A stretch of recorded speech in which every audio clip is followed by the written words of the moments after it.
Hello, my name is Marcus. I'm the compiler of a collection of therapy quotes type 1001 Windmills of the Mind, a collection of advanced self-help quotes taken from what's often called the psychodynamic or the psychoanalytic perspective or tradition, which long ago has referred to by some as philosophical medicine or narrative medicine, helping us to know ourselves, understand ourselves, be able to reflect on ourselves, because we most especially, need to do so if there's trauma in order to get out of the traumatic script, the traumatic curse, the destiny, the fate, being possessed by some traumatic memory, which means we're going to not live in the present properly. We're going to see all time in that frozen traumatic time with the mother in the past. Because the amygdala doesn't know time. The amygdala is part of the survival brain. The survival brain does not know time. Just like iguanas and salamanders and frogs and etc., they don't know time. That part of the brain, likewise, doesn't know time. And if there's trauma recorded in that part of the brain called the survival brain, the visceral brain, the sensation brain, and there's neural circuits in there, it remembers.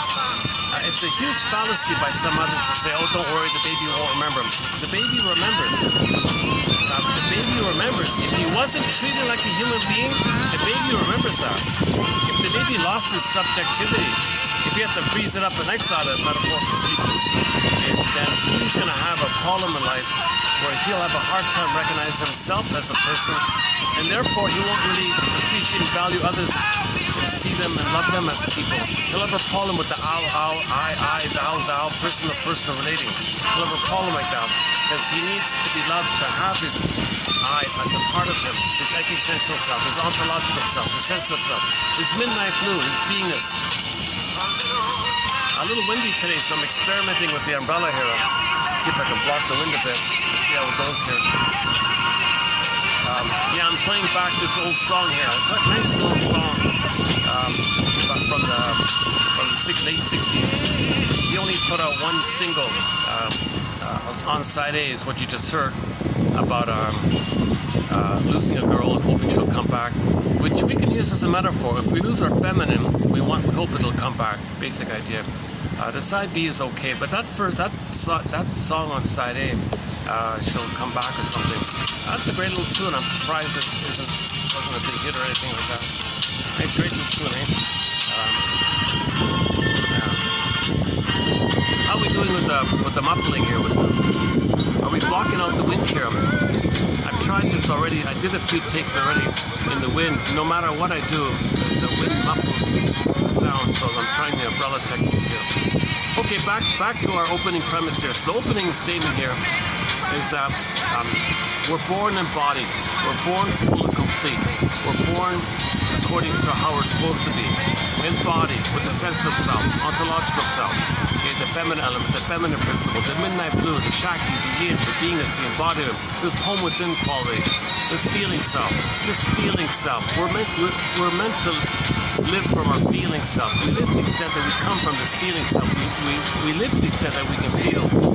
We feel real and alive. We feel the golden ball, the radiance of our feelings, the aliveness of our feelings, primary feelings, joy, sadness, our primary feelings of living and loving.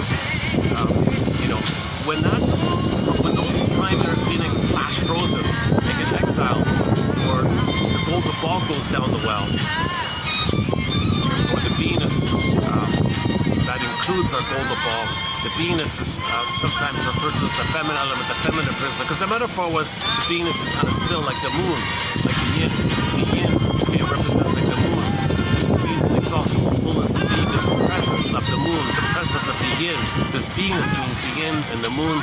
Okay, this was a symbol to refer to our inner quality of beingness at home within, the yin, the moon. Okay, so we're meant to come from this yin place. We're a yin being. We're meant to come from the yin, and our doing is an expression of the yin.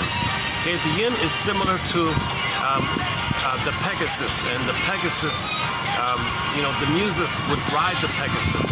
So the muses would express the soul like that. So another term for the yin is the soul, called embodiment and beingness. So we're meant to come from that kind of place. Okay? Now, with babyhood trauma, attachment trauma, relational trauma, interpersonal trauma, developmental trauma, weaning trauma, birth trauma, any other kind of traumas in that area. What the child does is he wants to protect his soul. He wants to hide and protect and exile and protect his yin, his gold. So the golden ball goes down the well, kind of like it's hidden. Then enter myths and fairy tales. They'll create, since it's the feminine element, they would use a princess. The princess would symbolize the soul, the feminine, so they'd use a princess. So look at the condition of the princesses in all these fairy tales. Snow White's in a coma in a box. Rapunzel's locked in a tower. Miss Court got pulled down. The Maiden King morphed into a bird and flew away. The princess morphed into a fox and ran away, or a bear and ran away.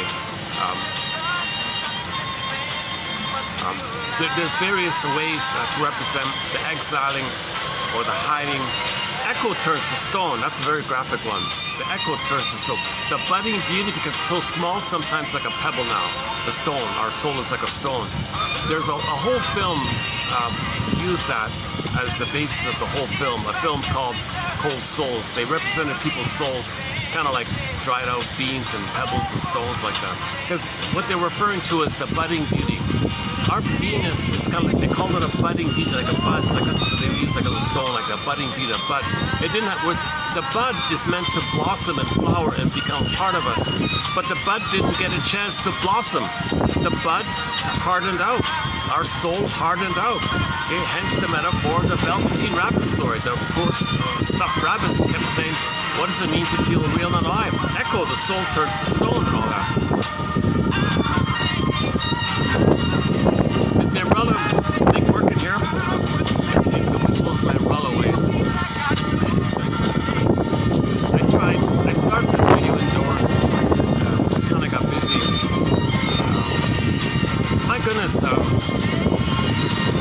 don't know what it is, but suddenly I don't know, there's an increase of tourists and groups and things. All my regular venues are booked and blocked, filled up and all that. Yeah, things are,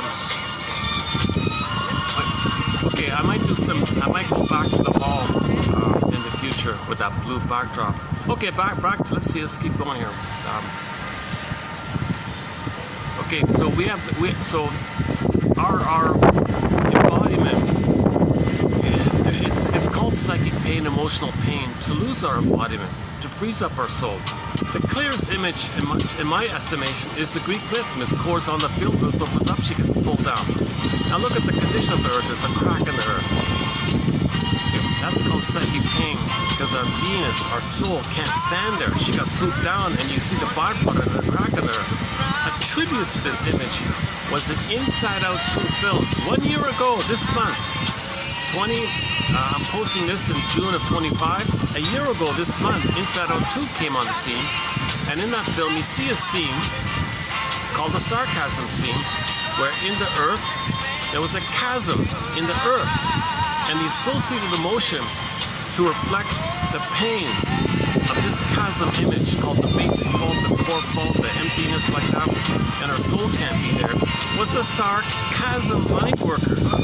So those characters are extremely bitter and sarcastic, and they represented the voice of the sarcasm, and the chasm is the image that our soul got repressed, flew away, and we're left with this feeling of emptiness called this empty self, or the core emptiness feeling, the basic fault. It's famous, the shrinks call it the basic fault. Some Hungarian guy called it the basic fault. People keep using it. It's not too clear. What he means is this fundamental flaw, this fundamental basic wrong, this basic flaw or wrong took place between the baby and the mother, leading the soul to get repressed or flew away, and then he left with this chasm image. Enter Emily Dickinson. There's a pain so utter, swallows up and up, then the person goes in a swoon. So the mercy, of course, the brain's going to flood. The brain is going to send the person endorphins to flood it. What a great song, eh? Is it coming through okay? I'm not sure.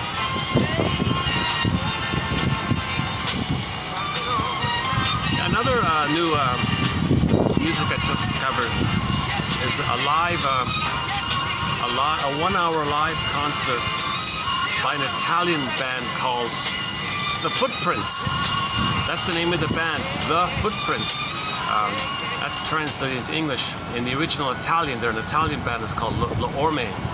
And I just played a snippet of it last time, so I'm kind of curious to play it again here. So let's dig that one up here. Give me a sec here. Let's dig up it's an instrumental kind of a like space rock or kind of like ambient rock. I'm not sure what you want to call it. Give me a second. Is it Orme, right? O-R-M-E, is that right? The lead singer is Aldo Tagliapietra. He's the lead singer and the main guitarist, I think. So he's sort of the leader of the thing. Aldo Tagliapietra, is that right? Just discovered him. I made a mistake when I mentioned this last time. This concert was done in 2005, so this is 20 years old, but it got rebooted, so that's why I thought it was new. So this is 20 years old, but nevertheless, hang on. Oh, here we go, live in Pennsylvania. This one here. All right, oh, it's an hour and a half, okay. Let's just play this in the background. I haven't even heard the whole concert myself. Let's just see how it goes here. Is the umbrella thing working? Are we blocking the wind here? I think it's just 4 guys on stage. And these 4 guys, talented musicians, they really created a whole symphonic kind of effect, right? Okay. Let me settle in here. The first one with the drums is a little hypnotic. Settles you in kind of thing.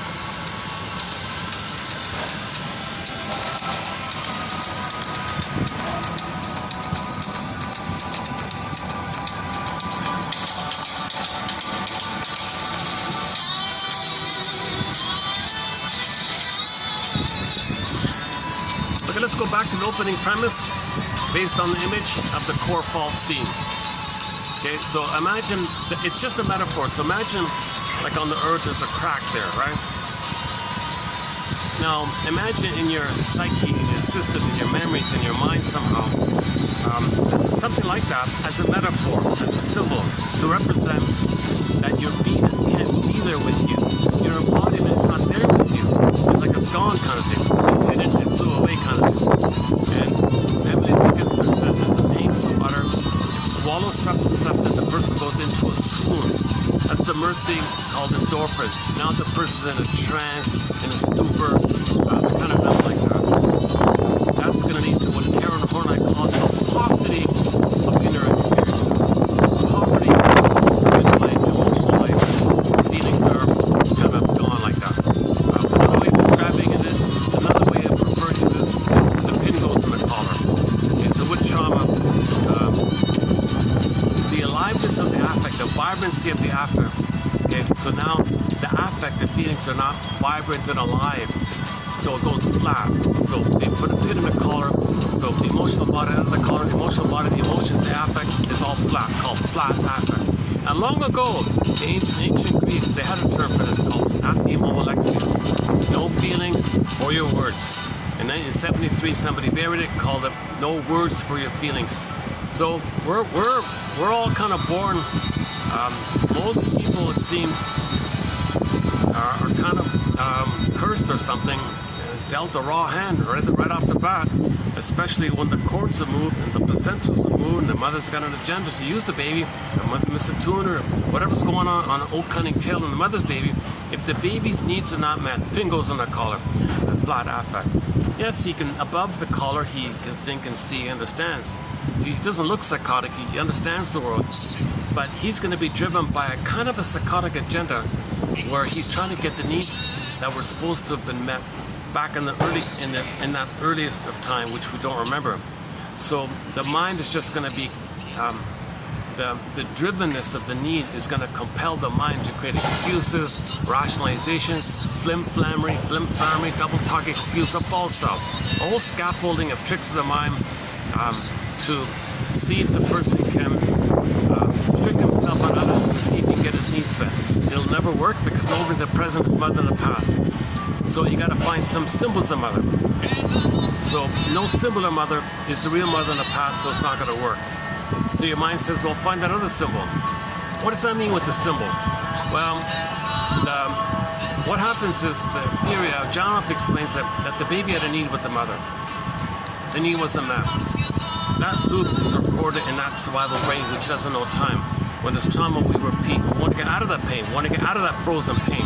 We want to resume development. We want our beingness. We want our budding beauty back. We want Snow White back. We want Rapunzel back. We want the swan to come back, the fox to come back, the bear to come back.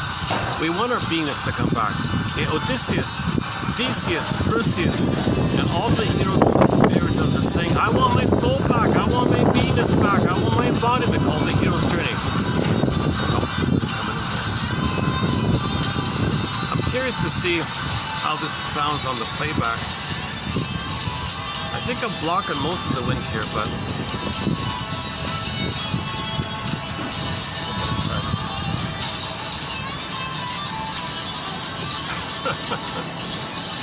I'll go down in a few minutes. Maybe it'll be better down there. Okay, how's that? Okay, let's try that.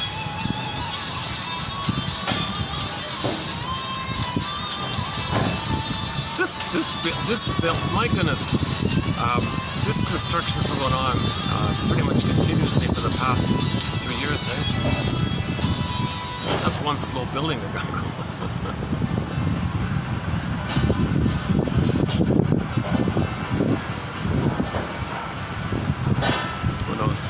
Who knows the story? Okay, hang on, where are we here?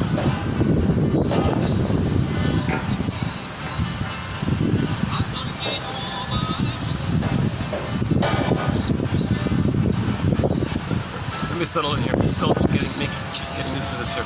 All right. So the embodiment. So in myths and fairy tales, okay, in our surface life, when a person or any person in their life recognizes they lost their embodiment, and they make the effort to explore and reflect and know thyself, understand myself, reflect upon myself, okay, read psychoanalysis or read analytic ideas, look into developmental theory. What did the baby need? Did he get his needs met? When you investigate on the surface, it's kind of like we live in two worlds. On the inside, dream world, unconscious life, second life, this inside life, invisible, myth and fairy tale, mythological dream world. It's kind of like which myth and fairy tales depict this inner life. So as we're making progress on the outside, you can kind of see like a correspondence on the inner world, outer interpersonal, inner interpsychic. Things are loosening up, things are healing. So as we're exploring on the surface, okay, it's kind of like within you, there's Theseus. Everybody's got their own Theseus within them.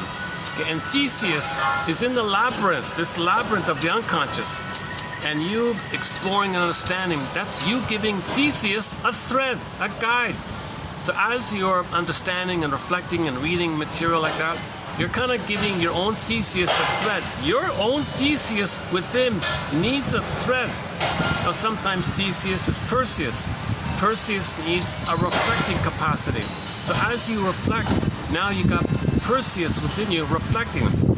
Okay, now you need to discern, and what's this, what's that?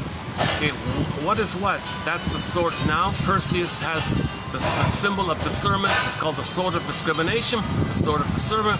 So as you're thinking analytically, what's in the present, what's transferred to the past? So what's in the past and what's reality in the present? Or what's transferred into the present by the past? Can you discern? Make discernment. There's a whole list of long discernments we need to make. As we're identifying these various discernments, okay, what belongs in the present? What's transferred from the past to the present? Okay, symbolic of the past. So the symbol represents the past. So what past are you talking about? Can you discern between the unmet real need that's not met and the symbol that's trying to fill in for that? That's symbolic stuff. As you discern these kind of things, like projection, you say someone is such and such. What talking about yourself, can you discern that you're talking about yourself, and you discover that because you're saying it about someone else in an attempt to know what's with them. Can you make these kind of discernments of what belongs to you, what doesn't belong to someone else, but you thought it might belong to someone else? That's false, but it belongs to you. Can you make discernments? So that's the sort of discrimination, the sort of discernment. as you're doing that, your own Perseus within has the reflective shield, okay, and the sword of discrimination. Okay? Now you're also Odysseus with him, and Odysseus faces all the maternal voices that you experience. You're going to face and bring up all those temptations of the mother. The mother said to you, don't grow up, I need you. You got to save me. Mother's right, take care of me. I made you to find me. I'll take care of you. Don't grow up. You don't need anything. Just stay one with me. I need you. I don't want to be alone. I'll take care of you. Don't be yourself. Don't find your autonomy. Sacrifice yourself. You don't need anything else. I'm your everything. That's the temptation.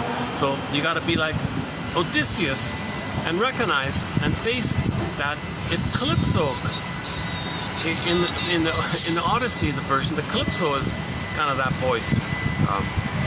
Mother's sweetness, I'll give everything, you don't have to find yourself. So you gotta be like Perseus says, no, that's my mother's voice from the past. I want to find my embodiment. I feel pain. I don't want to be numb with this dream that I'm one with the mother, just please the mother. It's not my job to save you, mother. It's not my job to fix you. You know, you got to identify that you hurt me, and you got to make amends. If you want to be fixed and healed, you got to identify that you hurt me, and that you were hurt, and that you hurt me, and make amends and identify that you were hurt. And you got to go on your journey. You can't just indulge in me taking care of you as a symbol of your mother taking care of you, and you're addicted to this. I cannot be your source of addictive supply. I'm enabling like that. You're getting sick. I'm getting sick. So Odysseus left Calypso's island, and it was very tempting. It was very tempting. On our soundtrack here to 1001 Windmills of Mine, we include 2 songs from the soundtrack to the TV miniseries of the Odyssey, the best TV version, in my humble opinion, the only real credible, semi-credible, or credible movie, the only legitimate-ish, the only thing close to being valuable, the only thing on TV that's even close, that's only worthwhile, in my opinion, is the one done by the international crew with companies from all around getting together in some little beautiful spot in some hillside in Turkey, or Turkey, sorry. And they found the best director. Who was that at the time? A guy named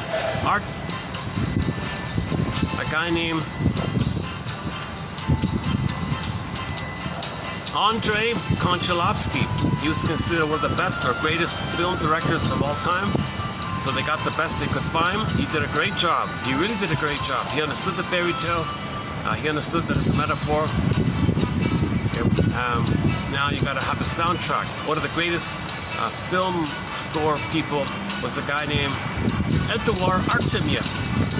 He just passed away. That's why I know about him. And on that soundtrack, we've got 2 songs by Eduard Artemiev on our soundtrack. Calypso and the finale. Beautiful songs, incredible music. The whole soundtrack is great, but those 2 in particular are real gems.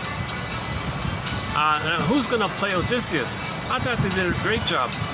An Italian actor, some macho man from Italy named Armando Sante. He did a good job. He's a likable. He did a likable job. So I thought it was pretty good. The choice is very good. Now, what about the special effects? Well, they brought in Jim Henson and the Muppets people. So the Muppets people, the Muppets School, the Sesame, whatever, the Jim Henson, they did most of the special effects. The sea monster and, you know, the ocean speaking to Odysseus on the wave. Now, what about the financing? I think the Hallmark company was involved. They wanted in on it. The Hallmark. So it's considered a Hallmark. Partially Hallmark. I don't know all the details. There's a documentary called The Making of the Odyssey. I highly recommend it. And give me a second.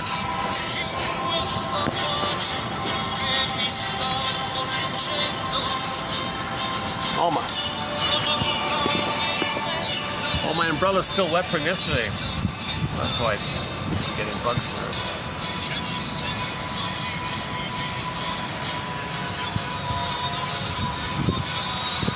Oh yeah, it is windy. Oh my goodness. Not gonna work.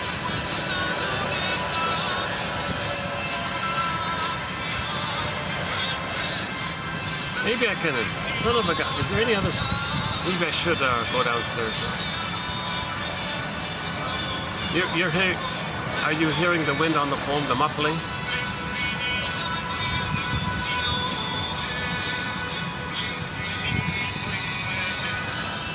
Let me take another look here.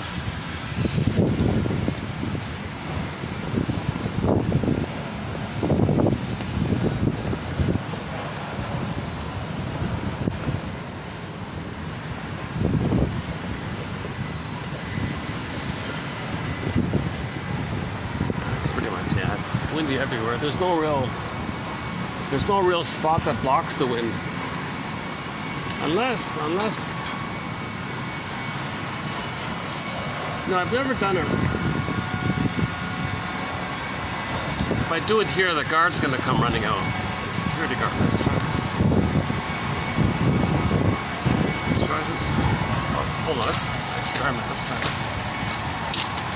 Look at this huge, nice place inside. It's all empty. It's closed. Today's a Monday. Yeah, maybe. What about here? I'm pretty sure the guard's going to come running out. I got to look already just as I was walking down here. They're pretty meticulous about things here. But I can block the wind here, eh? That's a thought, eh?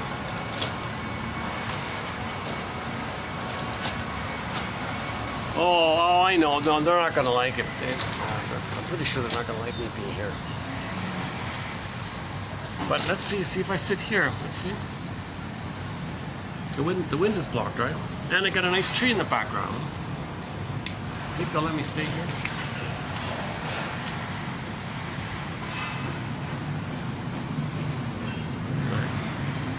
I asked the guy.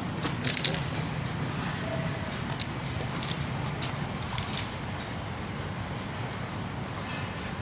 Okay, let's things have calmed down, huh? Maybe I'll go back. Okay, let's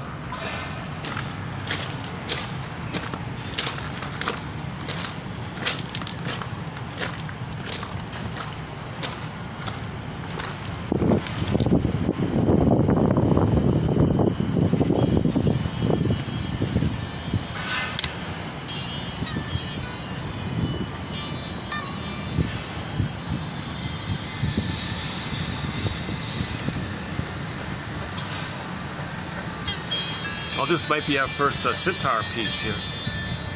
Ah, funny, interesting coincidence. I just came across the biographer, the woman. We have no quotes from this famous guy from the 60s and 70s, Masood Khan. We have no quotes from him. I don't read that kind of material that he discusses. His topic is kind of a little far out there. So we've got 62 topics on the go already. The topic that he mainly discusses is some specialized topic that's out of my zone. I'm not a medical doctor. I'm not a forensic biologist, psychiatrist. He kind of dabbles in that kind of troublesome area. But just by chance, yeah. The lady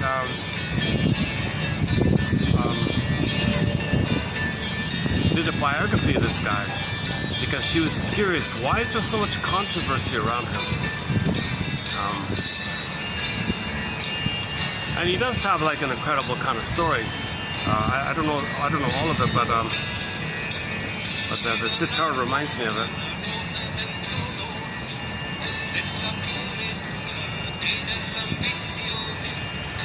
So she was puzzled by this her reading his books and thinking it was helpful, but they always tarnished his name or something. What's going on here? So she did a little digging and did a biography, and sure enough, she says she's one of these genius kind of gifted kind of guys, and very intellectual kind of guy, but he was always lonely and oh, hi there. Always, but he was always kind of lonely. Although he was he led a very manic. He was supposedly some kind of charismatic, magnetic kind of personality. A lot of people wanted to draw energy from him or something. He had a lot of ideas. He was quick-witted and very keen observer like that. So he had a lot of very gifted traits on the one side, they said, but he had a lot of manic behavior. He was hyper-manic, sleep problems and drinking and smoking all the time. So he lived a very busy, manic kind of life like that. So there's two sides to him, they said. Anyways, when he passed away and all that, he had a massive diary that he gave to his friend or something. Said, you know, when I go, you can, by all means, please publish it if you want. So it's just kind of sitting there. And this lady discovered it through a friend or something. And they said, oh no, you can't publish that. He's too open. Maybe said something that embarrassed us or something. So there's a huge legal battle, a long, lengthy, multi-year, lengthy battle. And this kind of brought up a lot of stuff. And it's kind of sad, really. So I just took a quick peek this morning at it, and I just skimmed a couple of pages of his notes. And right off the bat, I think I know what she's getting at. His specialized interest is something we don't cover here, but his specialized interest hits a nerve with that community he was in, it seems. And they were very worried about their image being tarnished, of being pretty much kind of in that area that he's talking about. I even feel hesitant, you know, to mention it, because everybody avoided it, everyone was afraid of it. The lawyer, I don't want this. It was a hot potato. Nobody wanted it, right? Nobody wanted the guy's diary. But it turned out there was nothing really. He was just a keen observer. He didn't have any special agenda. He just commented on things. My first impression about him was, this guy is not really a shrink. He's more of a commentator kind of guy. He should have been like a journalist or something, commenting on things. He would have been a very good commentator on social affairs or political affairs or whatever. He'd be very good at that. He's a keen observer. He speaks openly, freshly. He's kind of neutral like that. I don't think he's like, he's not channeling any kind of strong anger in one way or the other. I think he's just a bit of a truth seeker himself. He's just a little lost, but he's seeking the truth. He has a temper sometimes, things blurt out. I think he's sort of in that kind of area. That's why Miss, what's her name? The biographer was very enthusiastic about him and said, we should preserve this. This is helpful stuff. And on the YouTube clip about it, you know, one of the interviewer guys said, you know, I wonder, maybe this guy is just in another league. Maybe he is very, very intellectual, but he was just lonely. That's his problem. And then, and no one wanted him. Although he got quote-unquote friends, but can you really make friends in that environment that he was in?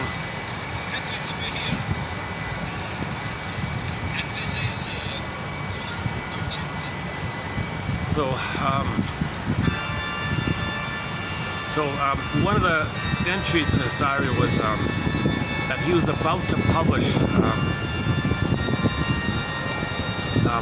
some article about the link between pornography and perversion of thought, perversion of soul, perversion of spirit, this whole perversion idea. And all these phone calls rang, people from way up the ladder, right at the top. No, you can't publish that. Another one called, you can't publish that. And he got bombarded. The phone ran off the hook. You cannot tarnish this industry. You don't give a black eye to the pornography industry. This is like wait. You won't imagine how high it went. So everybody's surprised, and that's the kind of thing. Now that gave me a clue to why they didn't want to. Why they want to muffle him things. So they tarnished his name, gave him a bad name. Whatever little thing, he had a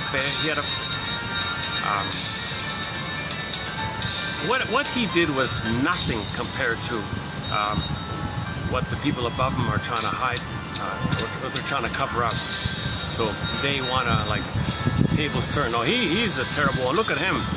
And you can't even find a good, clear picture of him. They always show you pictures where he's a little drunk or like a cigarette in his mouth or looks in a little bad mood or something. You don't even get a clear picture of him because they're trying to tarnish him, discredit him because he knew too much, he was too smart or something like that. So this lady spent a long time trying to get this thing out. I only spent a few minutes skimming it. And just by chance that main one came out, that he received all these calls from various high-level people, that they got calls from the highest of the highest level, and he got calls from because he's considered to be part of the aristocratic families and all that or something.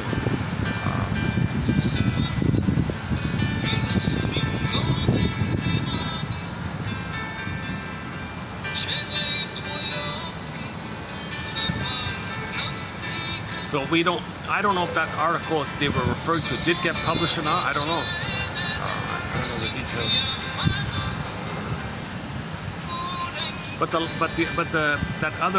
The related entry of it was, if people do have some kind of disturbance in relationships, like pornography, for example, that's because if you don't have a sense of self, you don't really regard others as people.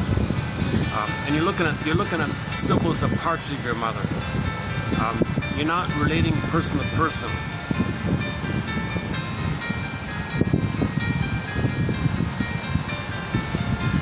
So now there's a whole range of it, like the milder stuff, like the fetish guy and the watching porn. That might be considered the milder area, the fetish person, or the pornography area, I guess. And of course, it goes down to, I don't even know actually what he's referring to. But there's a real sense of no sense of personhood. The other's not a person. You gotta find some symbols of the breast, and you're frozen with this dream that it's the symbol of the breast. That's your mother, but the breast links to the mother, but it can't be the mother. You can only relate to a part of the mother. You never got the part of the mother, so you look for some association with part of the mother. Yeah. So the only example I know of is the Ally McBeal show. One of the owners of the law firm, Richard, I remember, he had a fetish of women's flapping skin under the chin. If the woman was elderly and she had what they call a waddle, this long hanging flapping skin, and when she's walking, you'd see the skin flapping. He was gaga. He was in a trance. He had to touch it. He had to stare. His big fascination. Can I please hold your waddle, touch your waddle? Because for him, that would have been the sagging, missing. The woman's waddle was a symbol of his mother's memory or something. So there was a problem in the breastfeeding, and he spent his whole life with the fetish on women's waddle or something. So this is considered the perversion of thought, perversion of emotion, perversion of psychology, perversion of relating kind of area. So I never posted any quotes from him. I don't know anything about him. But that woman who discussed the mystery of people at the top, way at the top, saying, don't publish his diary. We don't know what he's saying in there. He knows too much. Don't publish his diary. And actually the original kind of got wrecked or something. And fair enough. That part made sense. But there was a copy. So Mr. Khan had a one photocopy of his diary, which he sent to his buddy in California, some guy named Robert Stoller or something. He maintained a lifelong correspondence with a couple in California. So he said, you do what you want with it. You have the rights, you have the full rights to it. The fellow passed away and gave it to his wife, Sybil or something. So it sat in her closet for decades or whatever. then this woman who was doing the biography, roundabout, met her. Oh my God, you're doing a biography of him? You want more information? Yeah, sure. I've got this massive thing. I've got his diary. Copyrighted to me. You want it? You're kidding me. You gotta be kidding me. So this lady was so surprised that she could get the copyright to this copy. Then they blocked it. No, you can't publish that. No, I got a copyright. And then hence the long, decades-long battle over it. So we'll see what the fuss is about. From the quick glimpse I got, he's not really a theorist or anything. He's just an observant kind of guy who's just open about his comments. He's a bit of a playboy, a showy guy. Maybe sometimes he tries to be helpful. A lot of people wanted to be near him because he had an immense amount of radiant magnetic energy. They wanted to siphon energy. At the same time, they would scapegoat on him. So he might have been kind of like the scapegoat for that community. So they draw him in. He'd be refreshing and entertaining and enlivening, and they'd love this kind of a symbiotic, kind of blissful thing that he'd have the gift of that, I guess. His specialty was people who are schizoid. What they need is a chance to feel themselves. They don't want interpretation, they don't want talk, they don't want anything. So he would sit in silence with somebody, and he would be so present, so still or calm for them or something, to allow the person to feel safe and feel something in themselves or something. Oh, it's getting too windy here, isn't it? I'm just guessing myself here. I'm kind of I'm just brainstorming myself here.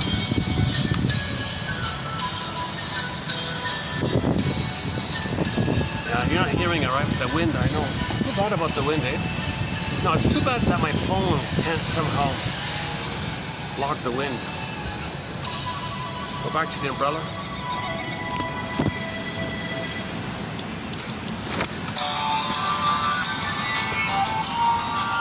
You know, a lot of people say they're very triggered by him. I gotta confess, I feel a little triggered myself. I can partially identify a little bit myself with him being an outsider all the time. He never felt connected with anybody in that environment.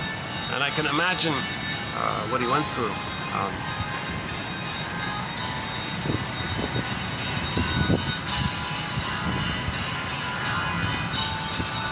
So he may have been sort of like the nanny for all these people. He may have been sort of like a refreshing source of energy, source of energy supply. They drew energy off of him. They got inspired by him. He ended up feeling depleted all the time, lonely all the time. So they would siphon him and throw him away, siphon him, throw him, something like that. But he bounced around like that. So he was always drinking and smoking like that. But he had a huge network of celebrities. His wife was a famous ballerina, and that his wife was best friends with the famous Julie Andrews, so they all knew each other like that. So that's part of why the biographer was interested in his story, because he knew people like Julie Andrews and the husband and some other royalty kind of, quote-unquote royalty kind of people there. But in order for this biographer to allow to publish what she did publish, it got screened. So they edited out, what did she say, 75% of his stuff, and kept 25%. The 25%, that's fine. We don't care about that. It's nothing. So can you imagine what's in the 75%?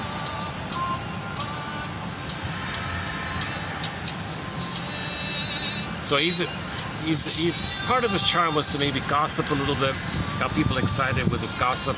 He knew things, he knew a lot, and that's why they didn't like him. He might, in his narcissistic desire to get attention and be seen as important, he might share somebody's intimate details. People got upset with him. And a few of his comments, he says openly what people are thinking.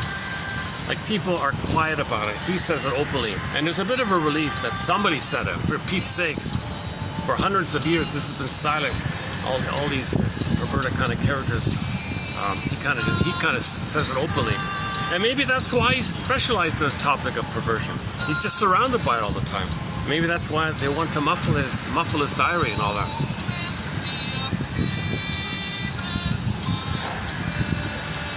What I found triggering in myself was the fact that he was kind of lonely and no one wanted to help him.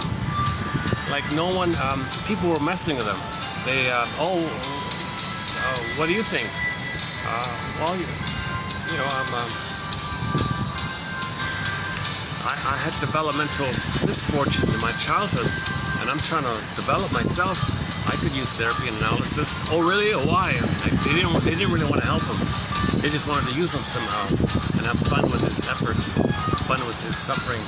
Because if he's suffering and he's emotional and he feels shame and he feels lost and he feels struggling, then the community can vicariously delight where he would express for all these characters their lost emotionality life.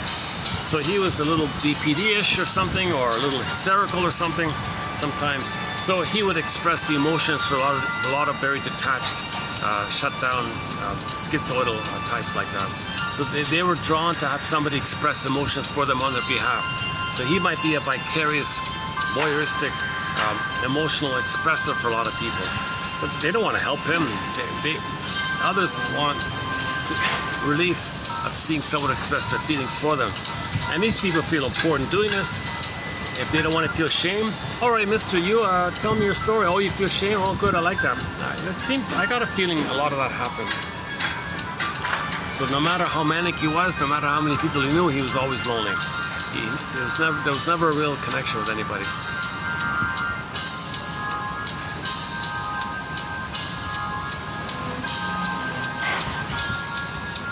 So he was never properly analyzed. Something always happened when he tried or something.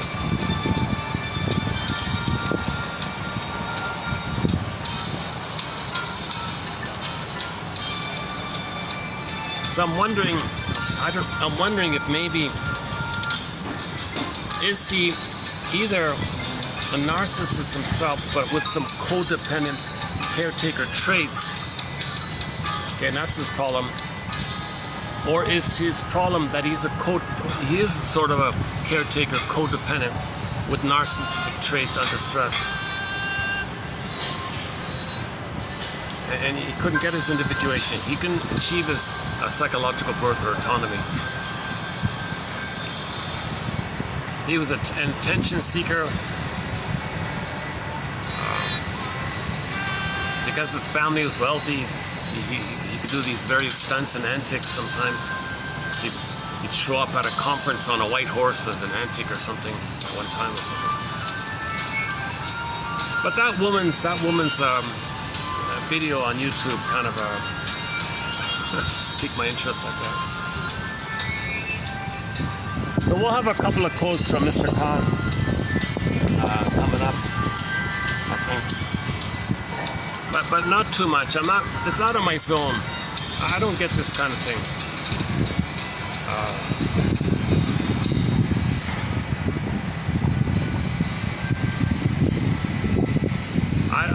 I don't know how someone can be so cold to themselves, can be so cold to others, and there's no human relating.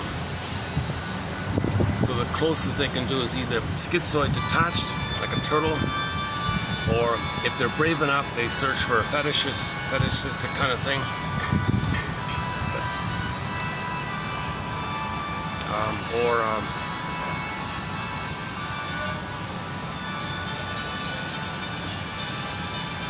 Or if they have the opportunity to express their rage, they don't care what they do, kind of thing. So man's inhumanity to man is in this kind of area. So the solution is that if a person can feel like a human, they'll see others as human. If he doesn't feel like a human, he won't treat others as human. He won't see them as human. So this is the underpinning of the various branches of the so-called perversion kind of topic, which I don't even clearly know what that means, other than the fetish idea. The second fetish idea was from the French film Claire's Knee. Claire's Knee. The guy had a hope to be fixated that he could connect with his mother. But the first mother for the baby is the breast. So the closest symbol of the breast was a woman's knee. So when he saw a woman's knee, click, he had the imagination that he's finally going to be connected with the breast. He's finally going to be, there's the breast, there's the stable breast. The knee is like firm and stable. So he associated a woman's knee with the needed mother's breast. He didn't get it, it was missing, so he transferred symbolic acting out. No, touching a woman's knee is not him in the nursery nursing with his mother like that. And the reason it's so important for him is because for the baby, the breast is the world for him. So for him, the woman's knee was the world for him. And one day he met a woman named Claire who reminded him of the mother, and she had a knee, Claire's knee. He was madly obsessed. It was everything for him. So he spent his whole life trying to persuade Miss Claire, can I touch your knee? This is the area of so-called conversion. What's this here? I don't know Italian. The only Italian I know is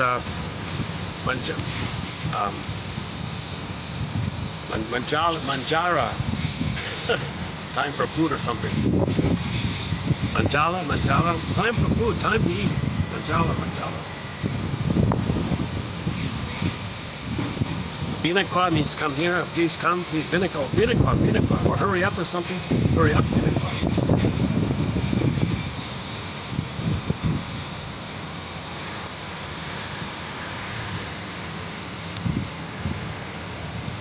As a child, I had it down the road. As a child, there was an Italian household. The woman would shout at the top of her lungs the name of the kid, Vincenzo, vieni qua, mangiare, Vincenzo, vieni qua, mangiare. And she did it routinely every day. I remember 5 o'clock, I looked at the clock, tick, tick, tick, there it is, 5 o'clock, tick, her door opens to the front porch. I'm a few houses down. And Vincenzo, vieni qua, mangiare. That's my first introduction to the Italian language. Vieni qua and mangiare.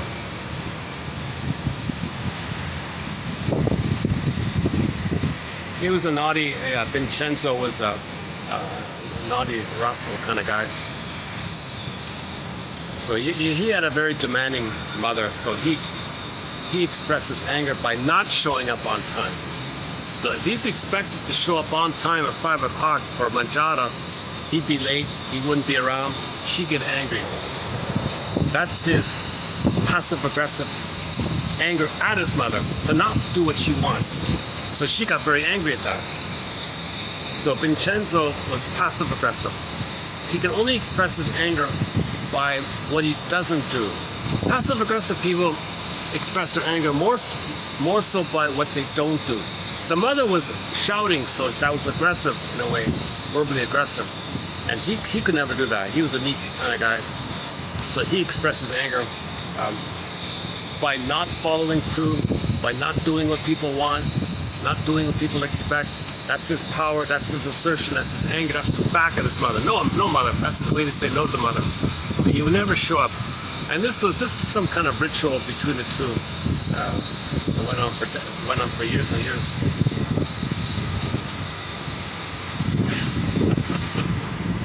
I was always surprised, why did they eat dinner so early? Why at 5 o'clock? And always in the basement apparently, right? Yeah, I still never understood that part as well.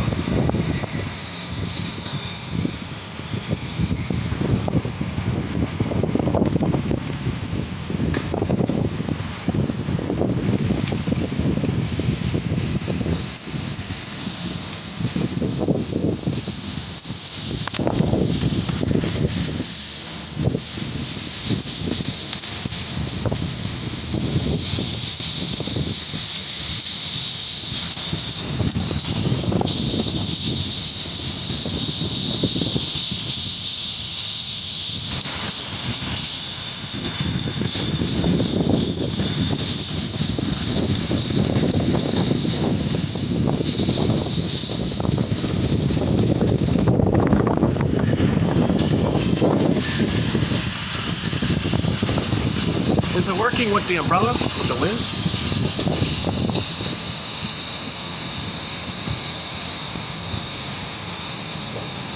Okay, yesterday, the last video I thought wasn't too bad on part-object relating. I would recommend checking out that video on the topic of part-object relating. And that phrase, part-object relating. So, we typically say that the baby relates to the part of the mother. First the nipple, then the breast mother, then finally he understands that the full mother. And the point was, in the healing journey, you got to upgrade and understand that your mother's a person, a full person. You can only mourn a full woman, like a person. You can't mourn like a missing part that you didn't get.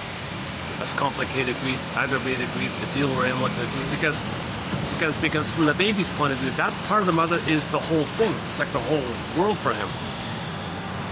There's a problem there. You never mourn losses. You can only mourn the human.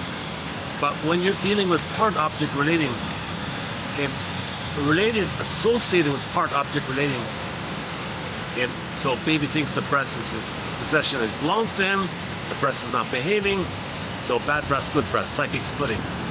Once you engage in psychic splitting, either or, that's there because you didn't get enough love to see your mother as a person. When the baby doesn't feel safe, under too much stress, he does psychic splitting, good breast, bad breast. That leads to jungle thinking, adversarial thinking, opposition, being the one part-object relating. So that's why in the healing journey, you got to upgrade either or and find sort of some kind of both and way of thinking. This is done by finding your mother's story, that she was impaired, finding the humanity, that she was impaired. I was getting too deep here. Alright. Okay, let's take it inside here. Give me a couple minutes to set up downstairs.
4 o'clock. Jeez, where'd the day go? My goodness.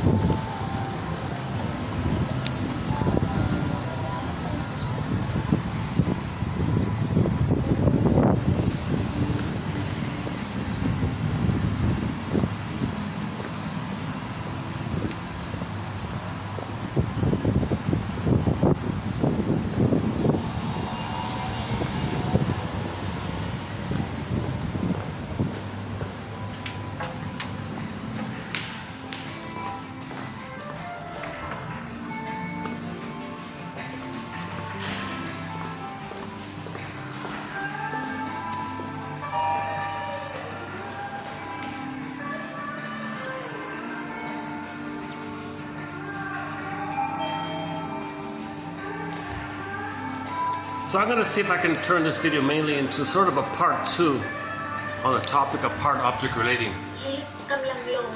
So normal development, the child reaches mutuality, whole-object relating.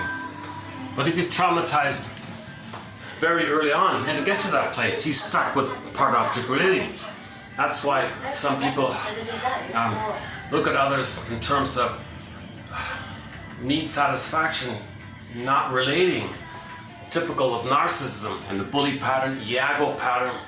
Where are we going here?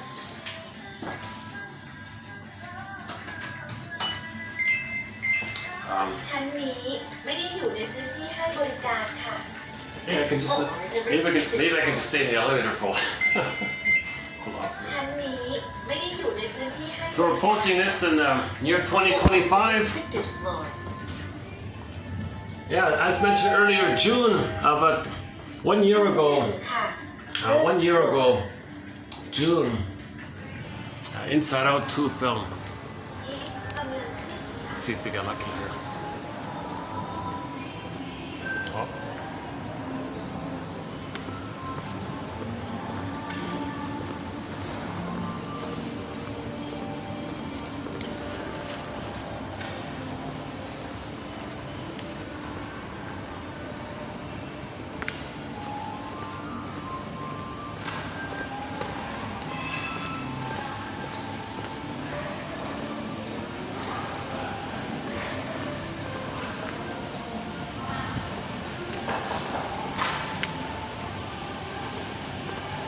Okay, a little luck.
So absolutely, this whole topic of Mr. Khan on the whole perversion area, of course, is part-object relating. Absolutely, that's sort of a given. Anything, whatever it is, whatever this whole perversion area is, okay, pornography or fetishism or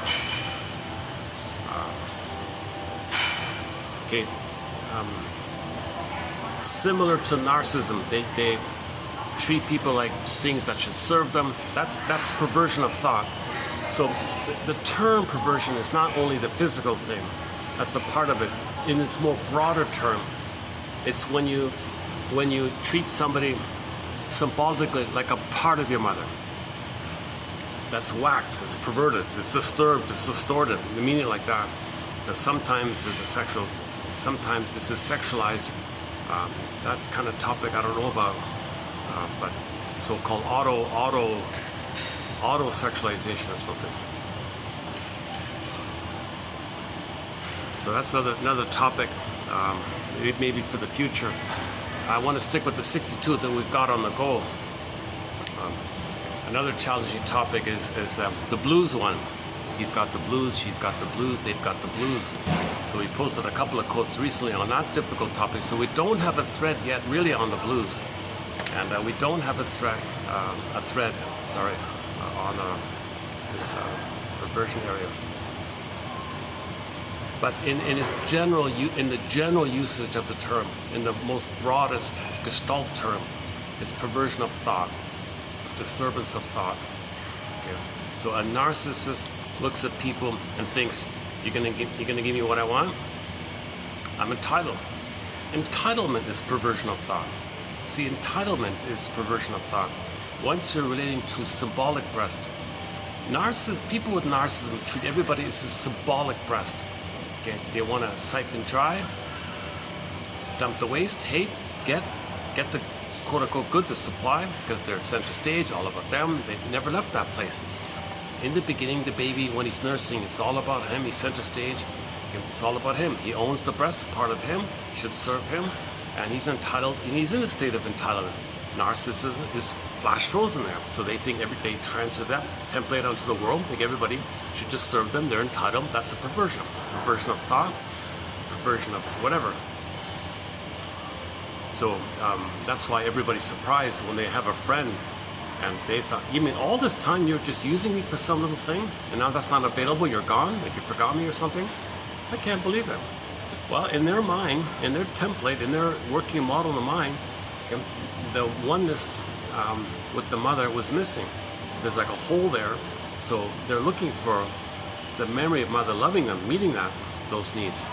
That's unmet, so repetition compulsion, he looks for symbols of it to see if he can fill it in. It never works. No symbol of mother, can be mother in the past. He's supposed to, the idea of repetition compulsion is that it's a communication for him to know the mother didn't love him.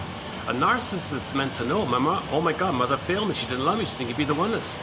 Oh my God. So he's meant, so when we repeat, I'm trying to get people on the camera here. Is that, do we get him? Are we still getting, are we getting him in? I guess he doesn't mind.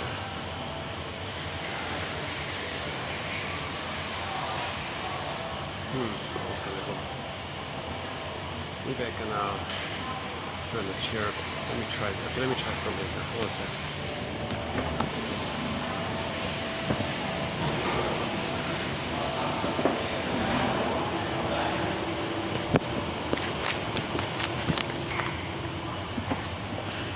Is that gonna work? Oh, that should be okay. Oh, look at the cherry blossom. All right, it's fake, but it's not real.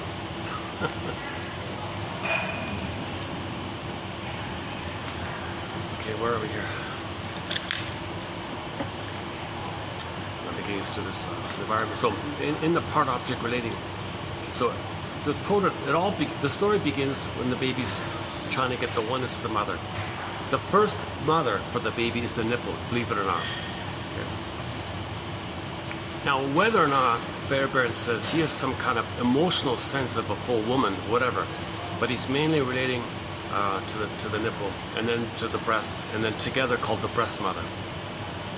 Not really understanding, maybe emotionally feeling or expecting, but not fully understanding that he's relating to a person, because he hasn't reached his kind of personhood status. He's a developing baby. He's still in the kind of like an extended womb kind of thing, and he needs the mother to function as a symbiotic object, self-object.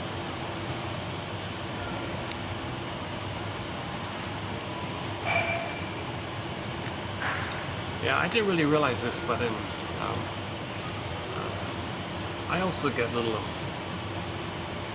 If people get annoyed with me talking, why do they sit beside me?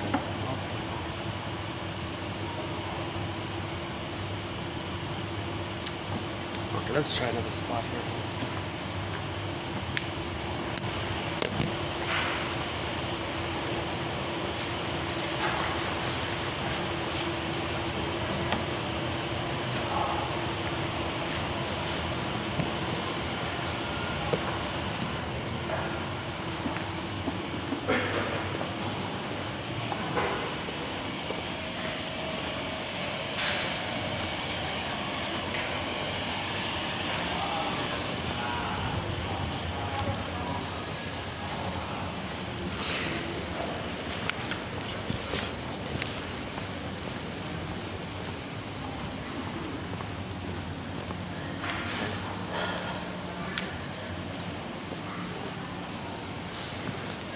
Luckily, this is available.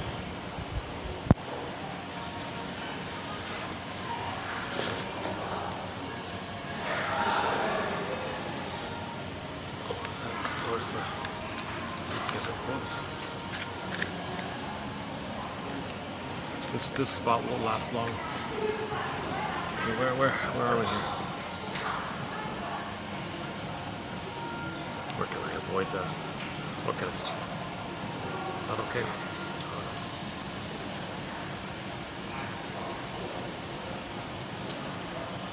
Okay, that should be okay, right? Like that?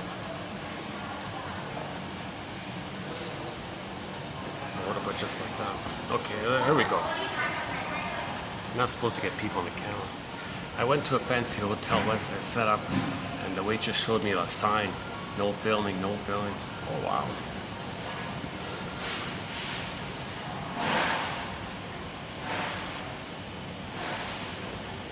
Okay, I noticed people debate about this. Klein says no. Klein says no. The baby's relating to the nipple, then the breast, and then later he gets that there's a mother, and he's a person. Mother's a person. He's a person because mother treated her like a human being, so he can recognize mother's a person. He's a person. If the things go normally like that, but if he's hurt before that took place, then he's frozen, flash frozen, with this unresolved, painful, timeless, flash frozen scream painting pain during that time. It's unresolved. He needs it. He hates it, but he needs it for sure. So on the needs side, okay, he's going to look for symbols, but he'll be disappointed and angry. Symbol, disappointed and angry. Symbol, disappointed and angry. He's going to repeat again and again what happened. Now, repetition compulsion is an attempt at memory and feeling. The person is meant to observe the repetitions as a communication of what happened in the past, so that they can identify the past, shine a light on the past, shine a lantern on the past, identify the past, and say, oh my God, mother failed me, she betrayed me, she didn't meet my needs, find out why, and engage in the mourning process. And then you can, and with the mourning process,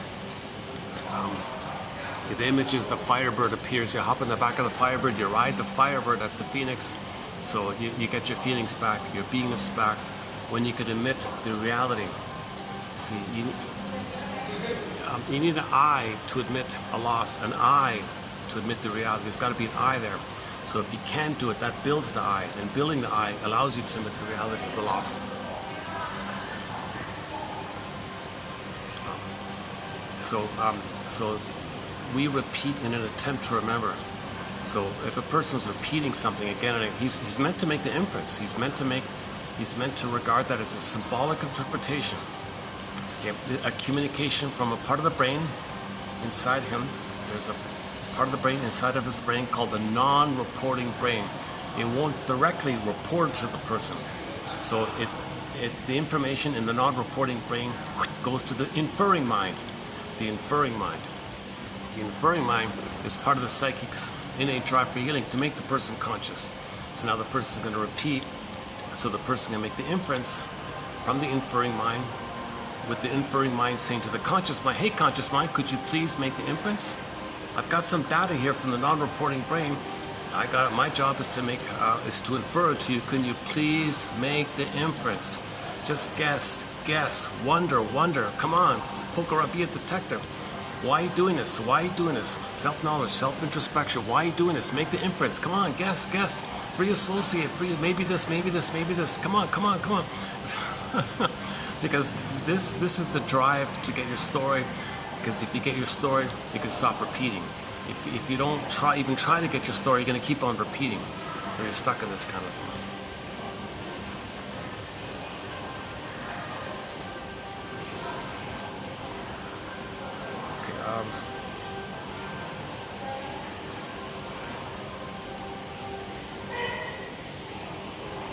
Maybe I can just quickly highlight a few of the points from last time. Let's pick that up. Back to 30. Do we still have it? Did I file it away, or do we still have it? Well, I filed it away. I'll son of a gun. I've got a backlog here. So okay. Go to the last. Go to the last video,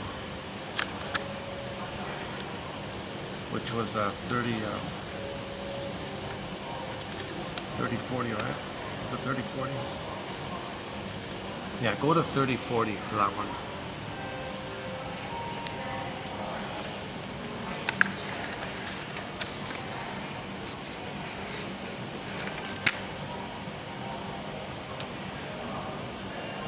Is that right? Oh, wait a minute.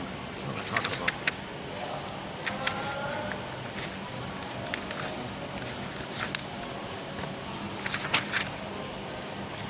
Oh no, sorry, pardon me, correction, 3049.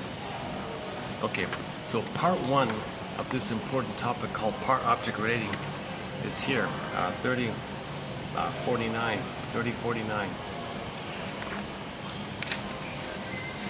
I won't read the whole list here, but okay, so normally we call it part-object. Some people call it self-object. Some people call it narcissistic object. Different terms, okay.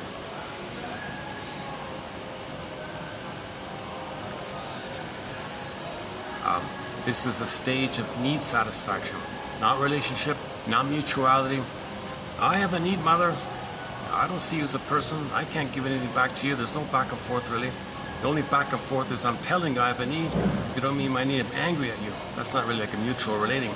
Maybe he's not saying, how you doing, ma? There's no mutual concern like that. Need satisfaction. And he needs it to be consistent for that first year kind of thing, so he can remember it, and the memory of it is called the soothing interject, the holding interject, the internalized good object, the containing object, and it's a part of it's wired as a part of him. Now he always feels this permanent sense that he can soothe himself, that he's okay, he's loved, he's lovable, he was loved, he was seen. Mother was present to him, he can present to himself. Mother soothed him, he can soothe himself. Mother recognized, validated, saw him, he can do those things for himself. So he kind of needs that continuously. Infant begins dimly to perceive. Okay, this takes place during that kind of oneness phase called the mother-infant, called the omnipotent symbiotic dual unity.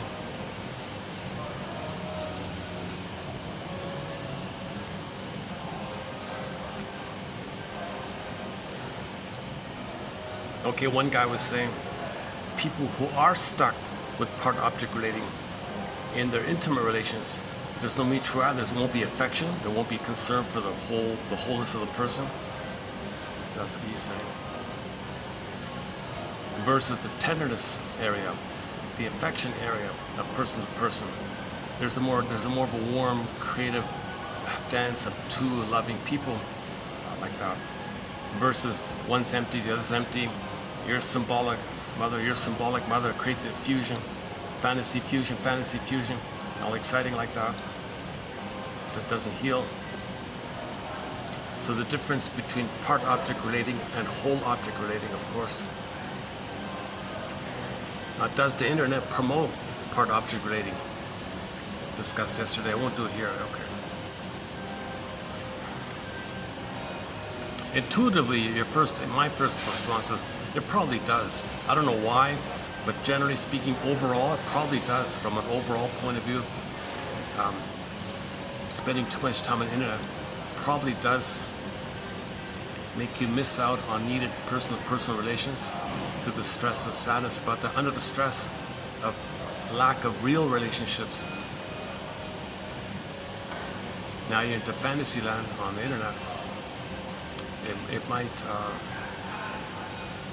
make you feel safe in part-object relating. Or a person says, I only feel safe with part-object relating. I can't do real relationships. So it might maybe like that.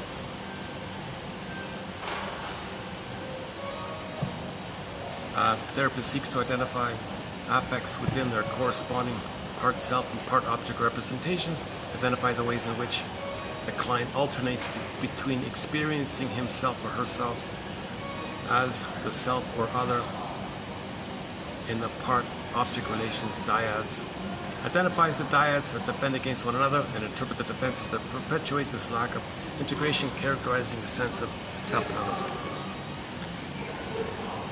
Okay, so if a person is engaged in part relating, in other words, in translation, find both and. It's not either or. Okay. So in the conclusion of Inside Out 2 film, he saw a new sense of self that was both and in the previous delusional joy side construct of yourself, and always no good defective side of yourself kind of disappeared, and a new proper sense of self looks more like a diamond with various facets, also known as the third side of the coin that holds the other two sides. It's 33-dimensional, it's broader, more inclusive. See, the source point of it is the baby can't recognize it. Oops. Okay, I might need to move here. There's a little group just sitting. front of me here. Why don't we find a spot here? Hold on a second. Give me a couple of minutes. Maybe I'll go back to that across the street here. Yeah, we'll see.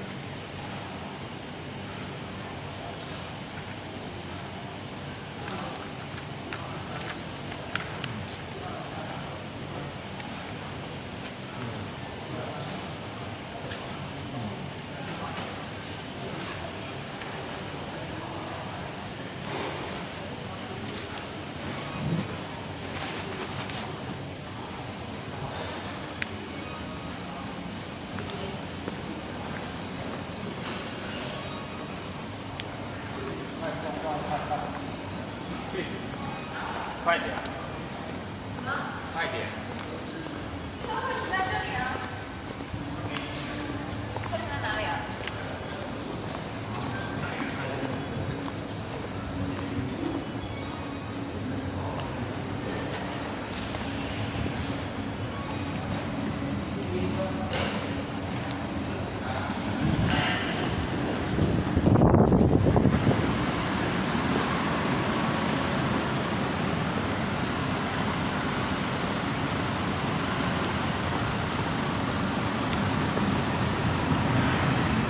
Every time I come to this area, I'm always doing the rounds. I'm bouncing around.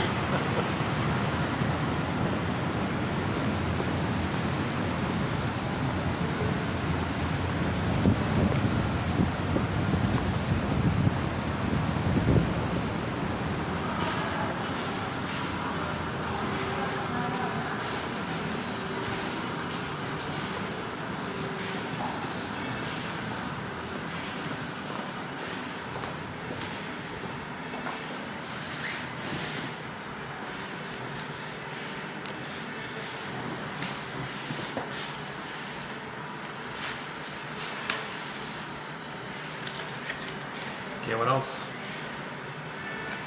I'm just skimming yesterday, so.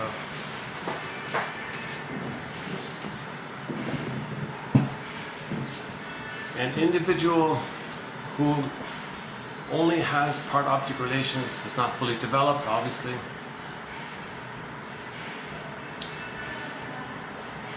Okay, people who can't hold on to a relationship typically engage in a symbiotic relationship with their partners through part-object relating. Although they initially idealize their partner whom they married with an ardent passion, soon after marrying, they completely devalorize their spouse and terminate the marriage, feeling engulfed. So some people are what they call serial marriers. Idealize, you're the one. That's the fantasy that they're going to get the oneness. They can't, when they realize it, everything or nothing. So this everything or nothing idea, you're not relating to a person, because everything or nothing means for the baby needs the perfect blissful everythingness quality of the nursing time. That is an everything kind of quality. It's a whole. It's everything for the child. If that's failed, then when a person looks for marriage, you got to give me everything. If not, it's nothing. It's called part-object relating. You're not seeing them as a person with their story, their history. You don't have that mutuality. You don't make I statements. You don't share your intimacy because there's no I to even share. They can't even make a basic I statement. It's remarkable.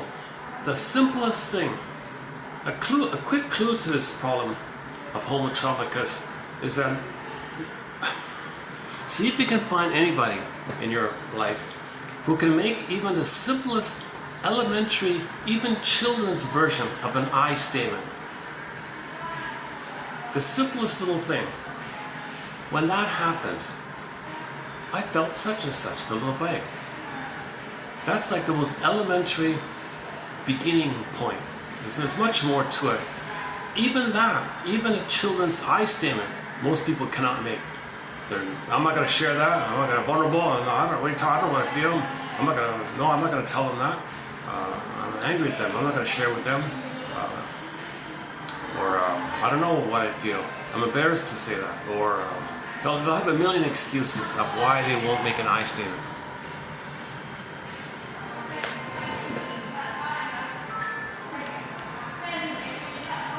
And maybe sometimes, right, maybe the other person will turn the tables. Oh, you're so sensitive. What's wrong with you? And the other person didn't know that their behavior was meant to trigger them because the other person was passive aggressive. The other person doesn't know they're angry. All these complications. So the passive aggressive person cannot make an I statement. The passive aggressive person cannot make an I statement because they also have no I. They don't show their anger overtly. They show it covertly by what they don't do. Lateness, dawdling, deliberate inefficiency, doing less than what is expected, setting things up to fail.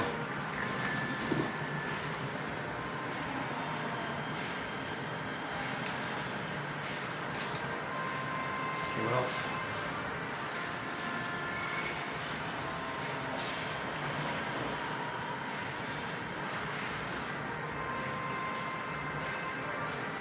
Trauma to the attachment system helps to foster the development of object relations.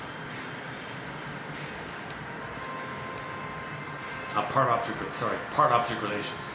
So trauma leads to part-object relating. That's that's a symptom of the trauma. A symptom of the trauma is the person is engaged in part-object. Anybody with any addiction of pornography, for example, or any disturbing kind of, if there's a lack of empathy for others, that's a sign of trauma, because you don't have a sense of self. If you don't have your own sense of self, that's obviously a sign of trauma. To know that a person doesn't have a sense of self, and one can know that if they don't have basic one-on-one empathy, not cynical, sarcastic, I see that and you're no good, but not some kind of like an emotional appreciation of the felt sense of their hurt and pain and all that, something like that.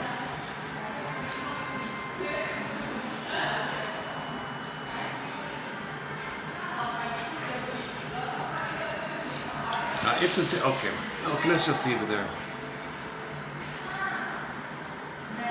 The last one was, it is suggested that pathological motherhood be seen as a symptom of a personality disorder, which now people say a disorder of the self.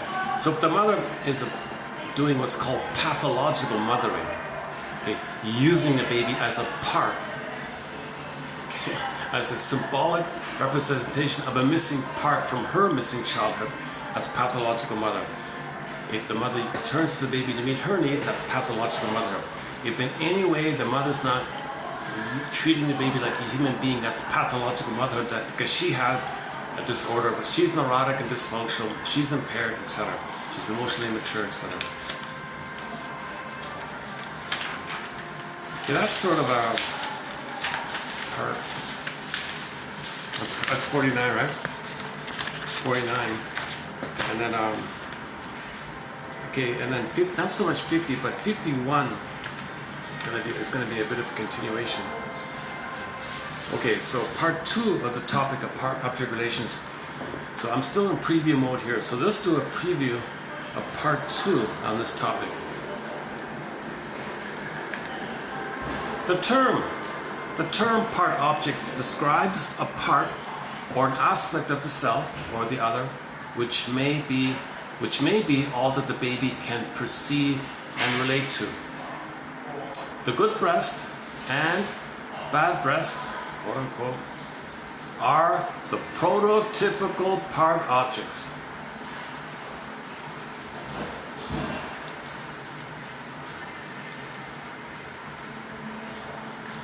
The fantasies around this, goddess and demon,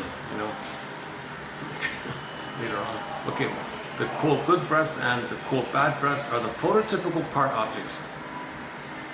You can say rejecting breast, you can say all giving breast, all nurturing, all giving, all maternal, all blissful breast, or you can say the hurtful, rejecting, harmful, toxic, whatever. The good breast and the bad breast are the prototypical part objects. The initial focal points of the baby's mental life. Look at that. So the babies are beginning with this either or already. Where's the good breast? I got the bad breast. I don't want the bad. Where's the good breast? Where's the bad? Oh, good breast is there. Okay, fine. I'm in heaven. The good breast is not there. I'm in hell. I can't deal with the hell. Hallucinated goddess. Where's the good breast? There's never any good breast. It's always bad. Oh my God. So either or. They refer not just to the actual breast, but to the mother in her feeding role with no other characteristic included. Okay, the feeding breast, okay, sorry, the feeding breast is an active mother breast. So the first mother is the breast mother, okay.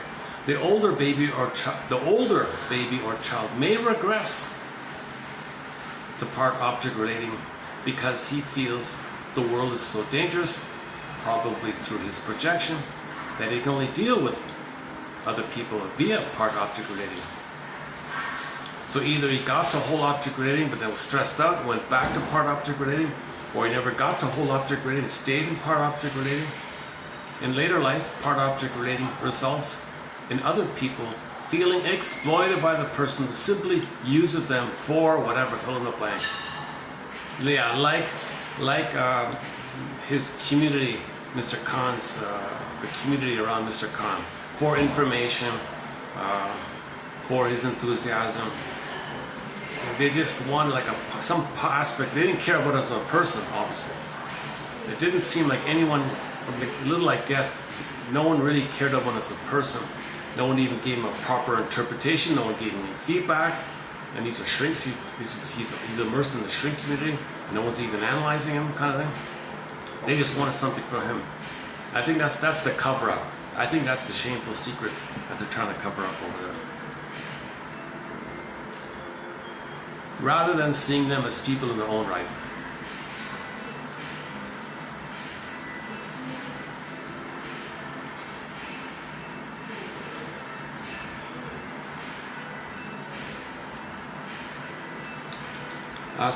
Shrinks talk about part object relating to describe a situation where relating to another as a whole person, i.e. whole object relating or total object relating, causes such high anxiety that unconsciously we defend ourselves and relate to only one aspect.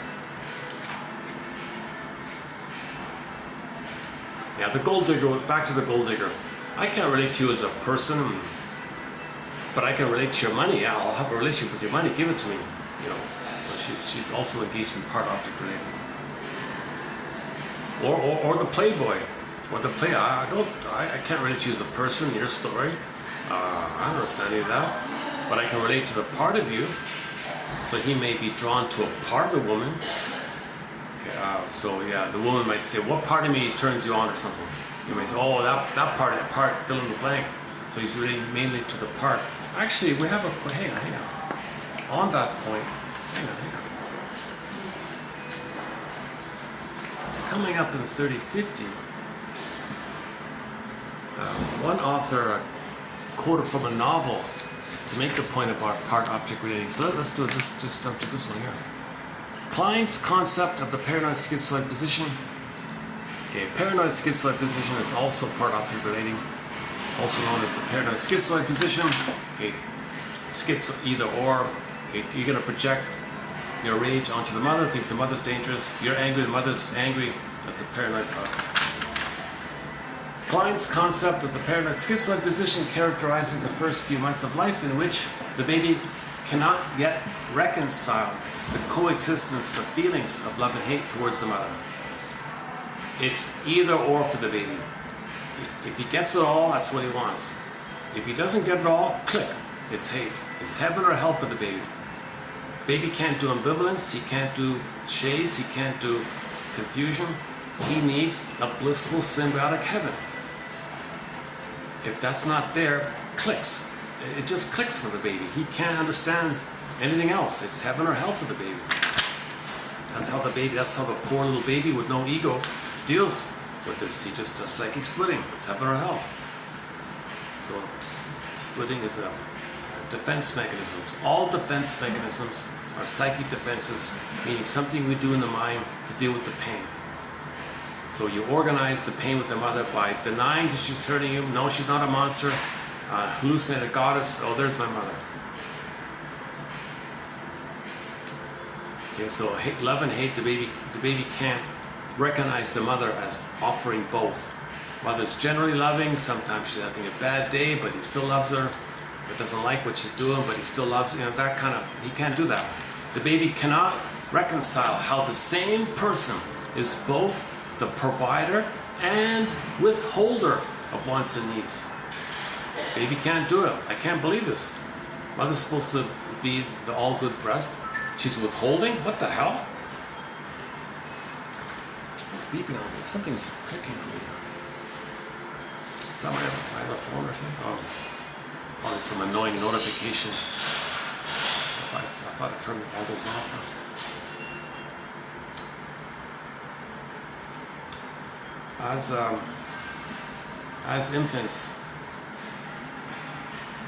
As infants, we split our image of our mother into two. A figure who is good and ideal because she gives me what I want, and a figure who is bad and persecutory because she frustrates me. The same idea. The mode of operating at this stage is called part-object relating. The baby cannot conceptualize the other as a whole person, but relates in parts of the mother. He's relating to the breast. The breast is a part of the mother.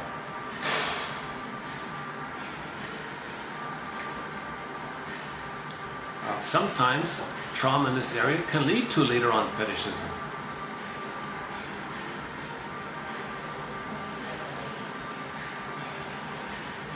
Where the erotic desire is directed at the fetishized body parts, which flies in the face of relating to anyone in their four-square humanity. So when Richard, back to Ally McBeal, when Richard is obsessed with the woman's waddle, he's not relating to the woman in her four-square humanity, four-dimensional humanity. It's just relating to a part. This eroticism, they call it autoerotic. It's not like a healthy, like a mature love thing. There's some kind of reflexive thing going on, autoerotic or something. That's out of my zone. Never mentioned that. Okay, here's where I'm getting at. So this author here quotes from an old book, an ancient novel or something. And the woman says to the fellow, "So, fellow, what did you love me for?" He said, "It might have been your eyes." "Oh, really? So what of them? Why?" "Oh, nothing to be mentioned. They're indefinitely good." "Oh, come on, Stephen, I won't have that." "What did you love me for?" "It might have been your mouth." "Well, what about my mouth?" "Well, I thought it was, a nice enough mouth with a pretty pout and sweet lips. But actually, nothing more than what everybody else has. Don't make up things out of your head as you go on. Come on, Stephen. Tell me, what did you love me for?" She's shouting him. "Perhaps it was your hair. I'm not sure. Could it be your arms, or maybe your hands, or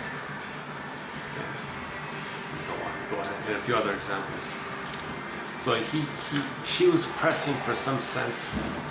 Did he treat her like a person or not, as a whole person, or was he just focused on some little fetishistic kind of thing about her?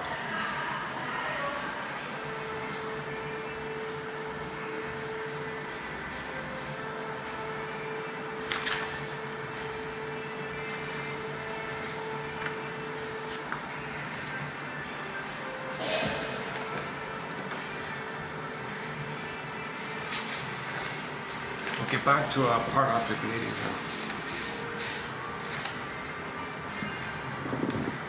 Oh my God! If somebody does marry someone because of some part, I think I heard someone say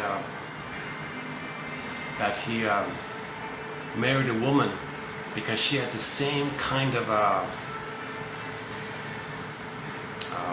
facial structure, face shape as some celebrity on TV, and that was the only reason he married her, because she reminded him of that person, like a part of her.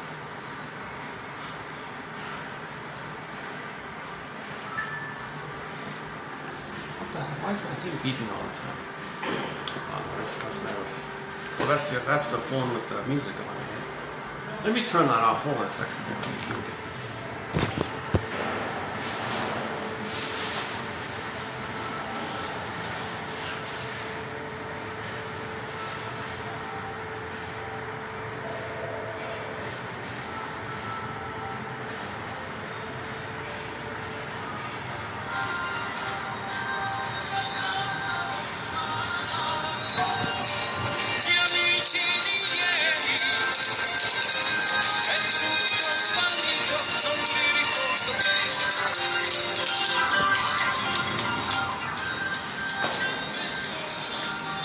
We didn't finish that concert, huh?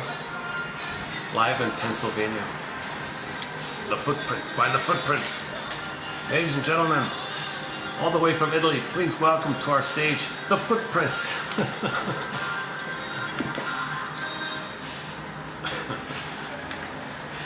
Okay. Maybe when the concert's over, they'd leave some plastic footprints on the wall or something. Okay, I don't know what their stunt is. Get back to part-object relating.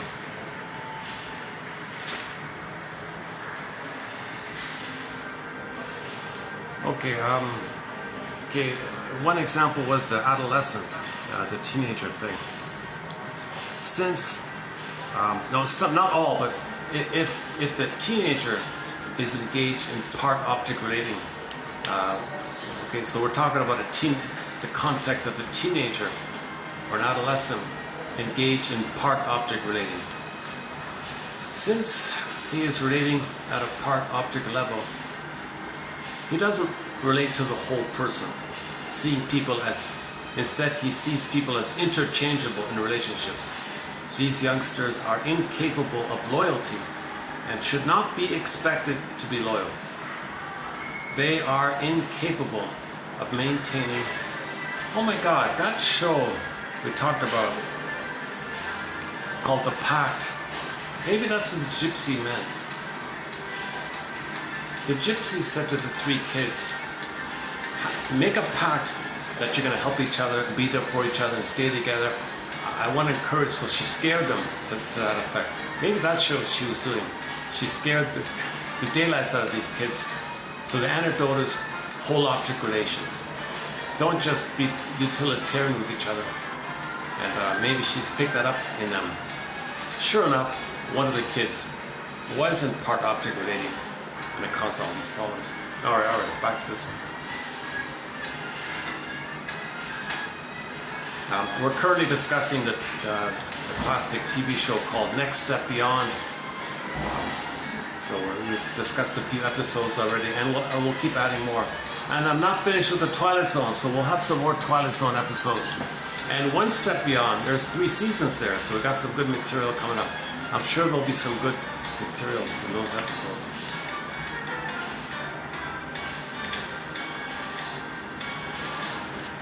Can you hear the music? What if I do like this? How about like this? Is that better? Let's try it. Can you hear the music better? I can. Okay. Since an adolescent relating at part-object, since an adolescent relating at a part-object level does not relate to the whole individual, seeing people as interchangeable in relationships, these youngsters are incapable of loyalty and should not be expected to be loyal. They are incapable of maintaining a stable, trusting relationship, and so, unfortunately, cannot have a true experience of being trusted themselves. When they are relating primarily at the part-object level, these youngsters should not be burdened with the obligations of maintaining trust or being trusted. Yeah, the gypsy should read this quote, huh? So the gypsy missed it, huh? Okay. they are quite unable to maintain the responsibilities of being trusted, even though such a youngster may promise undying trust and actually mean the promise at that moment. However, if a more useful person comes along, the part-object relating teenager has no option but to change loyalties to meet the changed opportunity. Yeah, okay. So part-object relators are opportunistic. Obviously, they only want to supply, and the supply is only part of it. It's not a person to relate to. They're always looking for symbolic breast. A better breast comes in, symbolic, and a better breast comes in. So they want the breast. They don't care where the breast comes from. They got to get the breast. They don't relate to a person, so there's no like person to person, long-term person to person relating. Let's see. Let's try this. Does that work?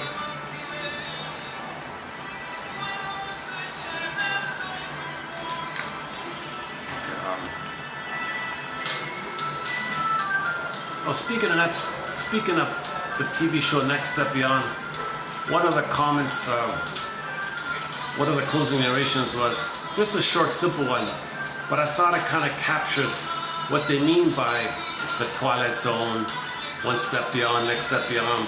What do they mean by this in between? Oh. Well, the notifications are about like my Wi-Fi connection, I see.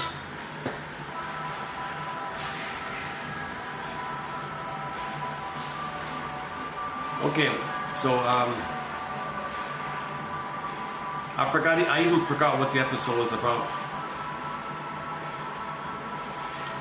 A lot of Next Step Beyond episodes are about if two people are very close, there may be a tap. Each person's unconscious may hook into the unconscious of the other, and they may pick up stuff from the other called telepathy or mind reading or something like that. So the conclusion was, to whom it happened, we know. Where it happened, we know. How and or why it happened is the next step beyond. So figuring out why, or how did it happen, or why did it happen, that's the unconscious area, the Twilight Zone area.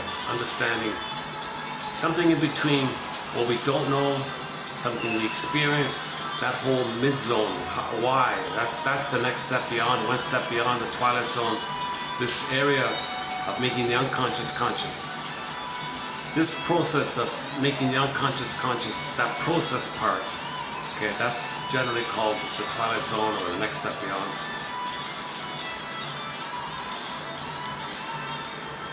Oh, back to Mr. Khan here. Maybe we can borrow this quote here from Mr. Khan. Oh, no. Scapegoating. Maybe they were just having fun with him. They were just messing with him the whole time. That's why he was drinking all upset. They weren't worried about him because he was a wealthy guy. He inherited a massive amount of money.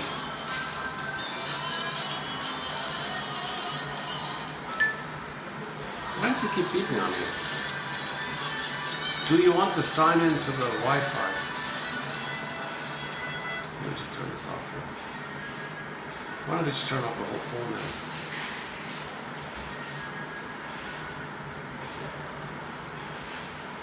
That should do it.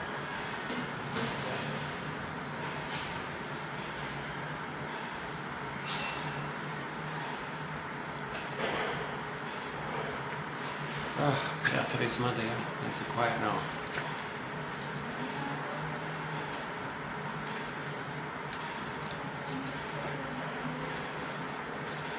One year at this time, I was thinking, oh, okay, just 2 more weeks to go before Inside Out 2.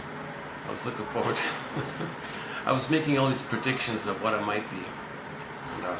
And, I have an unfortunate hunch that there might not be an Inside Out 3 because Pete Docter probably betrayed them. He didn't do any perversion. That's the first thing I've seen in a long time without the perversion in it. He probably got in trouble, they shut him down. No, we don't trust you anymore. You're not going to do a 3, we're going to punish you. Maybe he expected that, I don't know.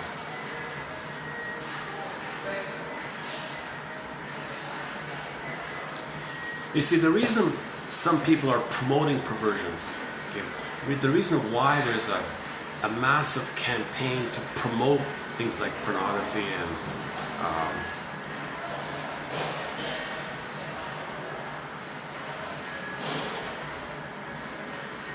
okay, so it's probably believed in the promoters that the whole LGBT thing, it's in that kind of zone. Okay, so the reason they're promoting a lot of LGBTism and pornographyism and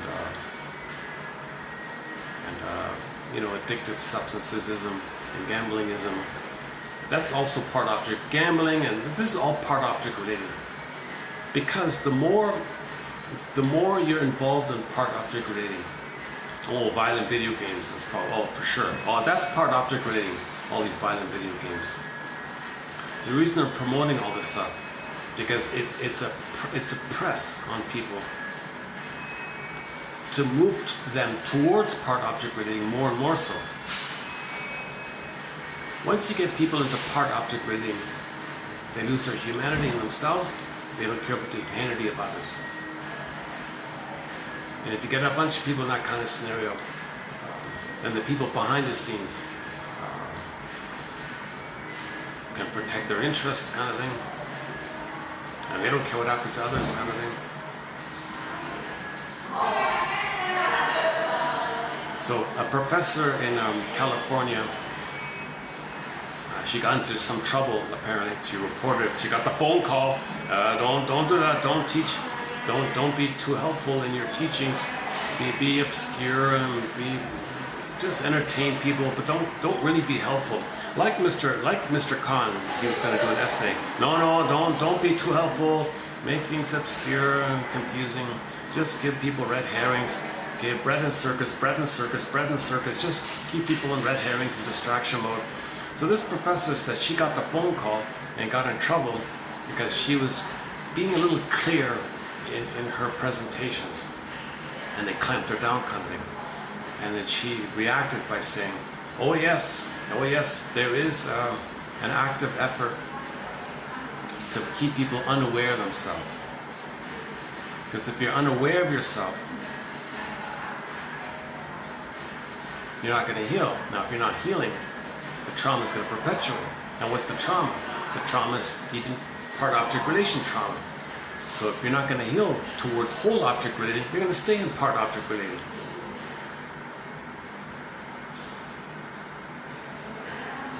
So most likely the understanding of the LGB is part object relating for the most part. So you're promoting part object relating, which is the psychology needed for not treating people, for not healing. If you promote, in other words, put it this way: if you're promoting part object relating, you're blocking healing. If you get people to participate in celebrations about part object relating, yeah, let's have the gambling day and the cigarette day and the drinking day and this kind of day and this kind of day, and all these days are related to part object relating. Okay, you're not healing. You're giving people secondary gain, you're rewarding approval like this, social acceptance like this. So you're not moving towards whole object relating. Whole object relating is mutuality, and mutuality is I'm okay, you're okay, people to people kind of thing.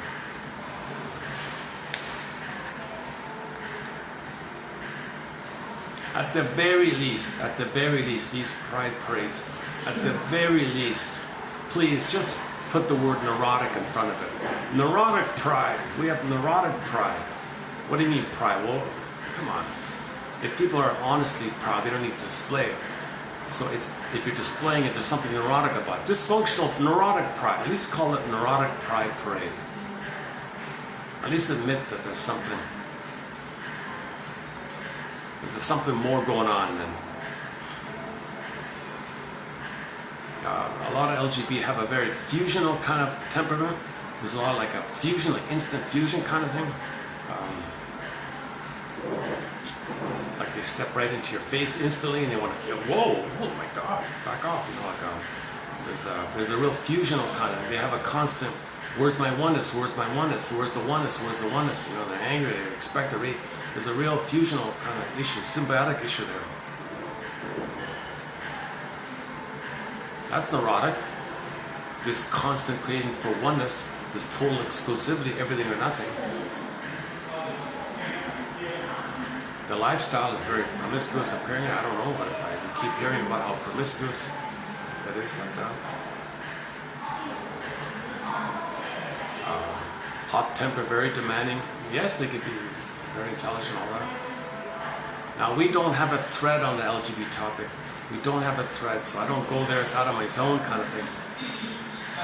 But we did have one quote by accident where the theory was that it promotes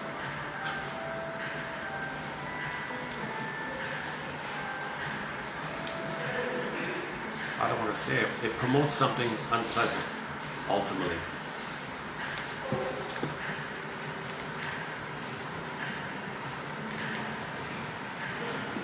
Yeah, that was a couple of years ago, yeah. Let me just stick to it. I'm not a professor or a shrink. I've not been analyzed. I'm just researching these quotes and discussing it to learn about it.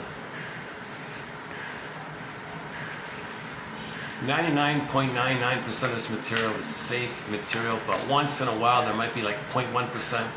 It's like stretching a little bit, you know, kind of, because it comes across somehow.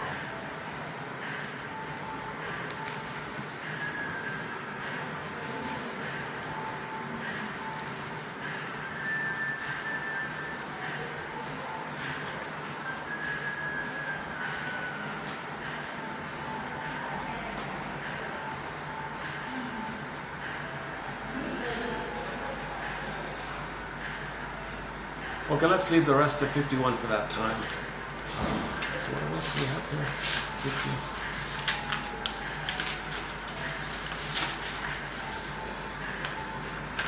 Back to 50. Let's go back to a preview of 50 here.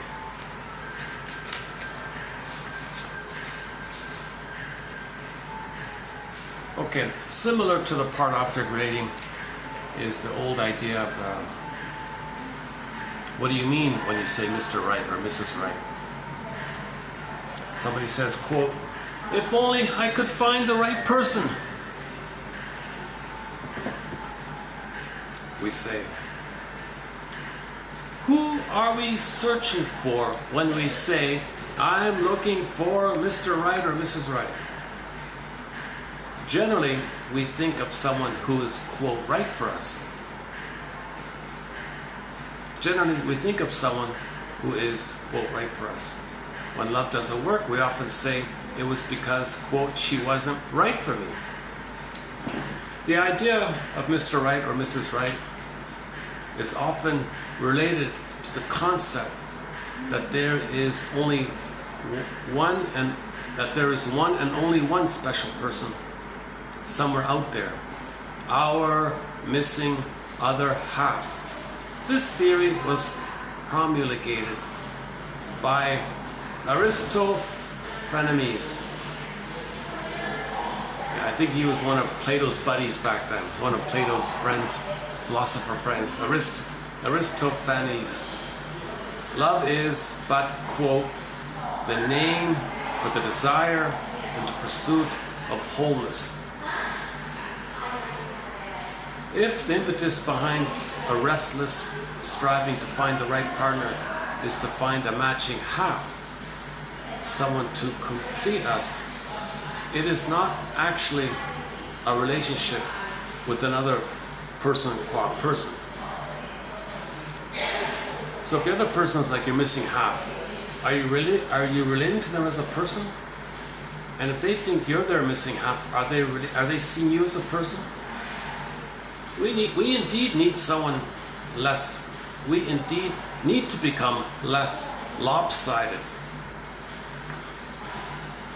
That's one way of saying that we're not aware of so much of ourselves. We're lopsided to be able to love well. But a partner is not there to fill up all the gaps in our personality.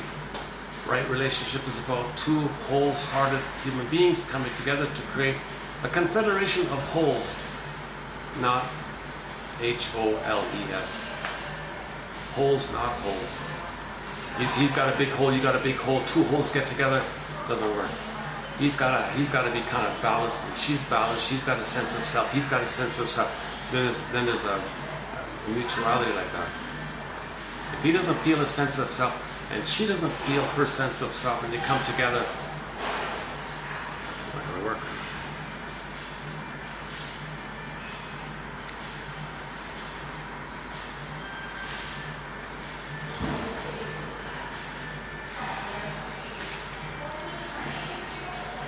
Oh, okay. Speaking about the porn one, Mr. Wood, I forgot his first name. Mr. H. Wood proposed several themes that emerge and sustain internet porn use. Quote, the fueling of manic defenses. Okay, manic defense. You're manic, right? You don't have a sense of self. You're escaping from your sense of self. You're outer focus, manic, outer, manic, outer. Okay, that's called externalized living, manic living outwardly, because you have no inner living. It's a missing part. There's a missing part. There's no human relating. So the fueling of manic defenses, a flight from the anxieties of real relationships, an invitation to part-object relating. Yeah, part-object relating. Those characters are engaged in part-object relating. I doubt if anybody who's in mutual love would make money doing that. Although you could argue there's some therapy. Maybe there is theoretically a therapy video to illustrate what whole object relating is. But people would be bored to watch affection and creativity and play. I imagine if there is something like that, people would be wildly in tears because they're so far removed from that. You know?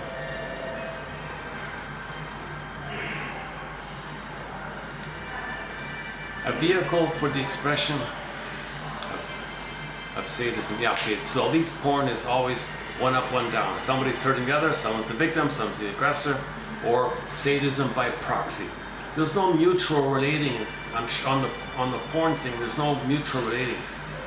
Someone is hurting the other, or they switch roles, and he's masochistic, he's sadomasochistic.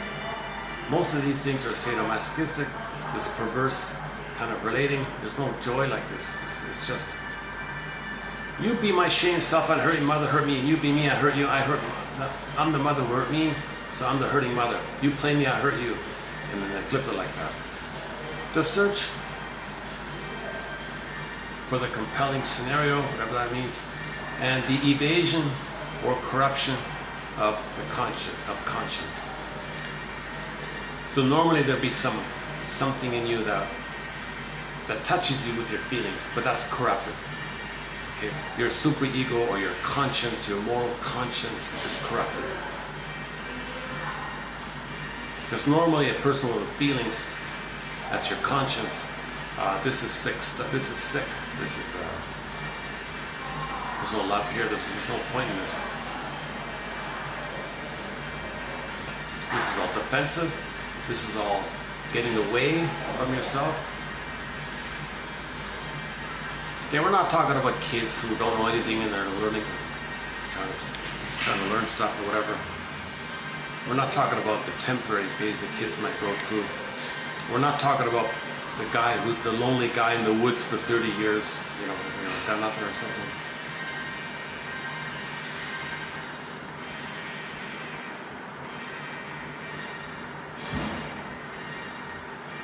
So that was interesting that when Mr. Khan tried to write some article about explaining more clearly that pornography is a perverse-based thing, and he got all these phone calls rang from the high-ups.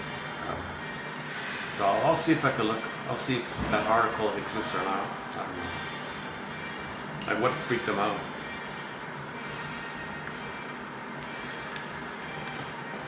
So there's like a protection. You see, I guess that kind of implies that the higher-ups protect this pornography industry because it promotes part-object relating. It controls the people if they're just obsessed with parts on each other. It'll be distraction on the behind the scenes characters. Short sellers, they call it. Now the issue of why we're in a model of short selling the planet or plundering the planet for a quick buck. That's a 7.5-hour video.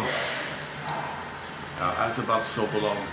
It's all accident based of when we transition from Homo sapien to Homo traumicus 6,000 years ago or 10,000 years ago. And then, that takes 7 hours to run through that one. So there's a resistance to healing. Psychoanalysis, blocking psychoanalysis is a resistance to not making this accessible or blocking anybody who's clear about this. That professor in California getting the phone call, and she told she was barked at by some young person who was assigned to the case of clamping down on anybody who's clear to the public like this. So we're getting these kind of clues.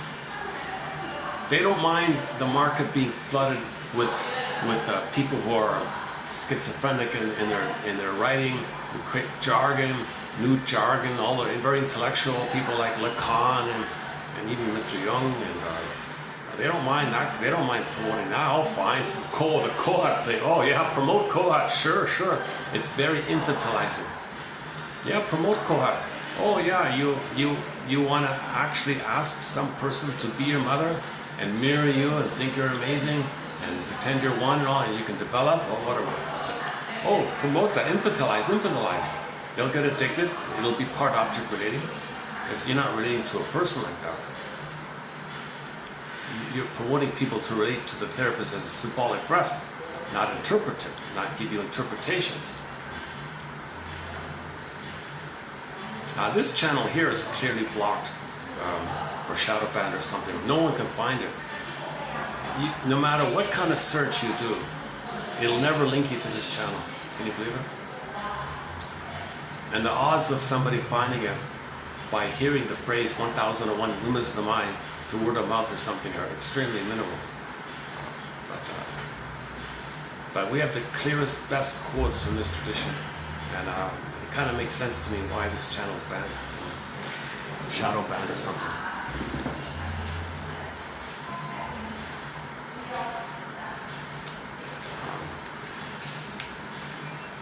Now I get that this channel would not be popular due to yours truly being so anxious in my delivery.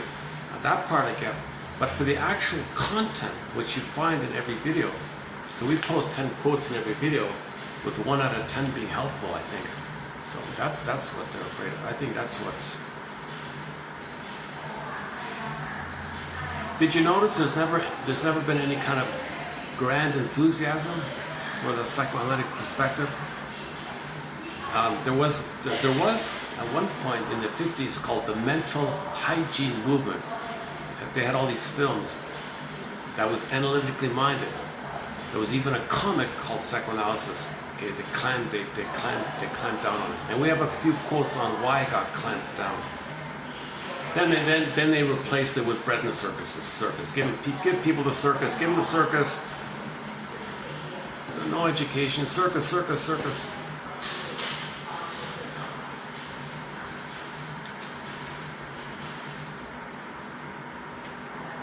Burglar got banned.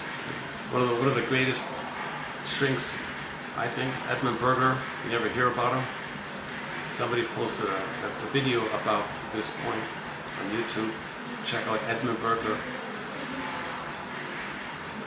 even when a medical doctor goes to the shrink school to become a shrink, the shrink school is not allowed to mention his name or assign his books.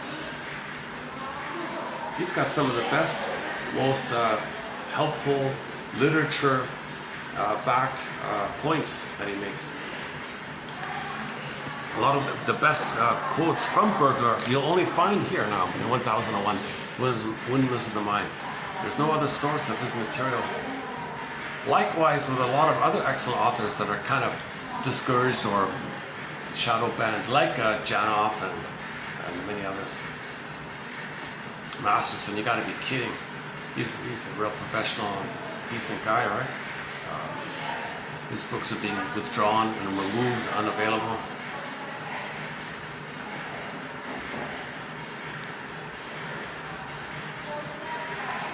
I typed in Mr. Khan on YouTube. There's no audio, no video of him. Seriously? He just passed away a short time ago. Why is there nothing there on it? Not one lecture of him? Oh, Faber's material was shadow banned. Mel D. Faber, the author of The Psychological Roots of Religious Belief. He is clear. John A. Sanford gave you clear psychological interpretations of religious stories. His tapes are not around. The Woodman Bly series on the Maiden King, the VHS 6 VHS series that was done on TV, and that's not around.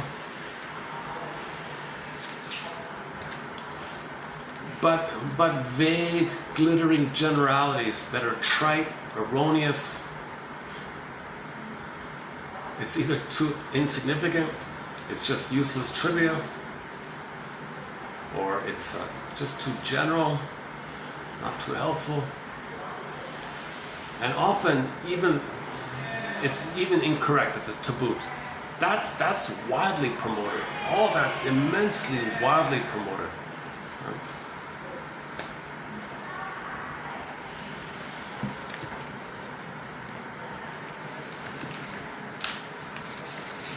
Maybe now I'm starting to see why that woman, I forgot her name,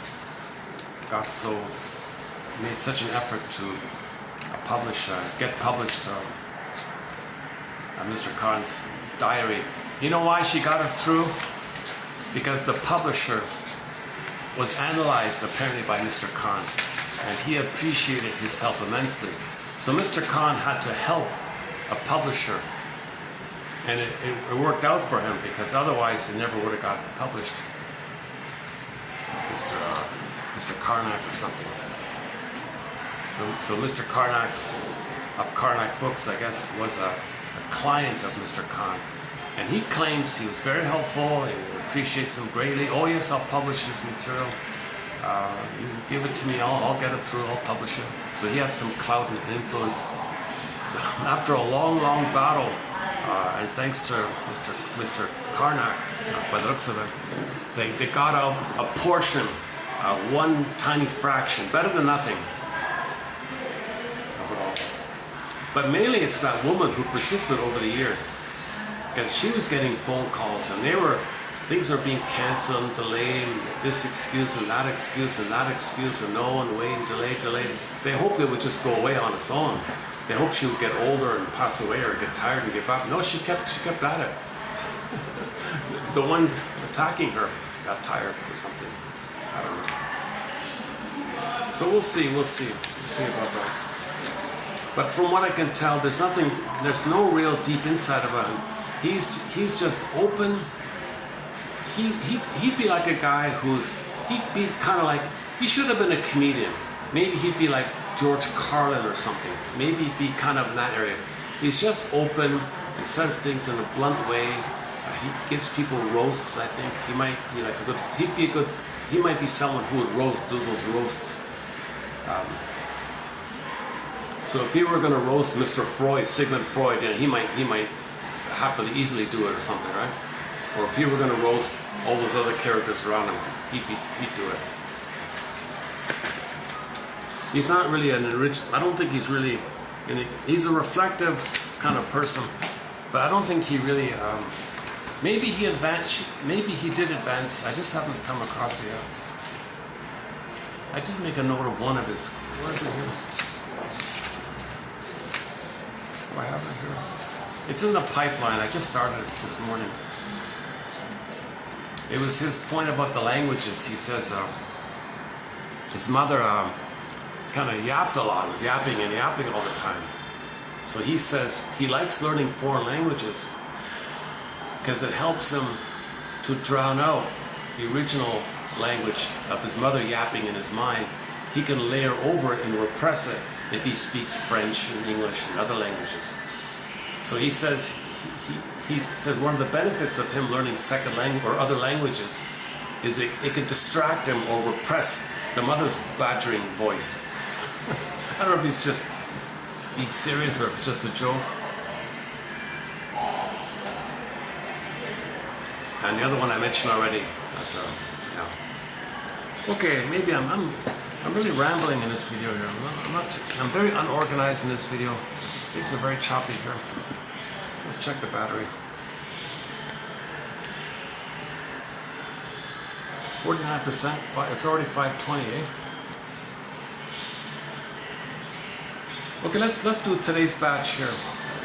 TQ 3041. So welcome to TQ 3041. I did do a preview of this already, so let's run through it here. So Kohut's name came up earlier. Here it is here. So I'm not interested at all, and most people aren't, in his technique of trying to give people what they should have received from the mother. So forget that idea. But his explanation about what children need, that seems to be okay. So he focuses on three things. Children need to be seen by the mother, called mirrored. The child looks in the mother's eyes. The child sees that the mother's looking at him. He's mirrored. But he wants to see some acceptance and approval and a validation and welcome and delight and all that. Number one, to be mirrored. Number two, from the child's end, he wants to idolize his mother and think their mother's amazing. Okay, fine. And number three, that the baby and the mother are one. He calls it twinship, they're one.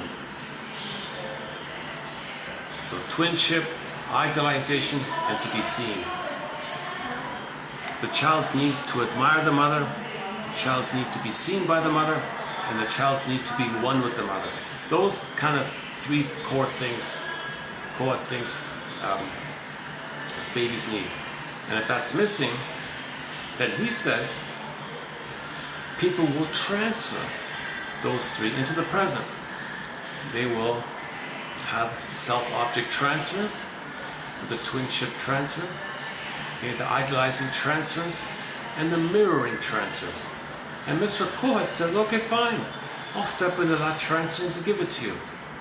Okay, no, everybody else says, no, you can't do that. You got to interpret that he is doing that so he can know why he's transferring.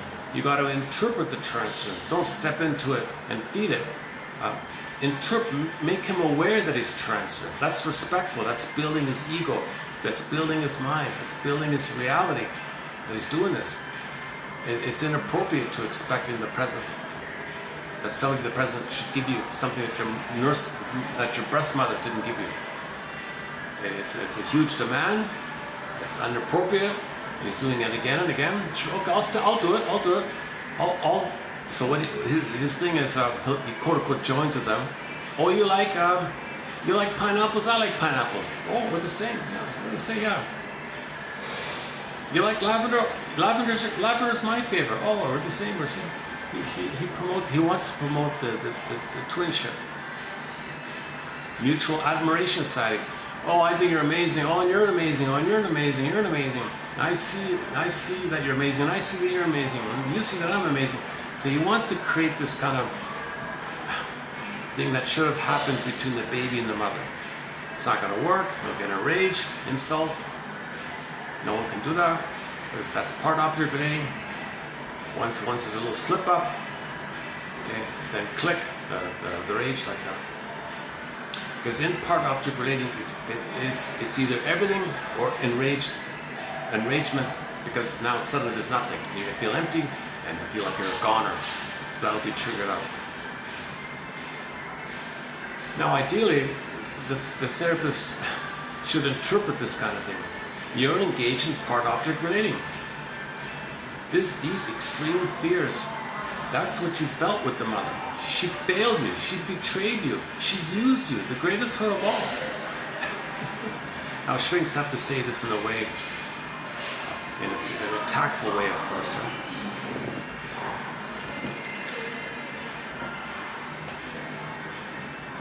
If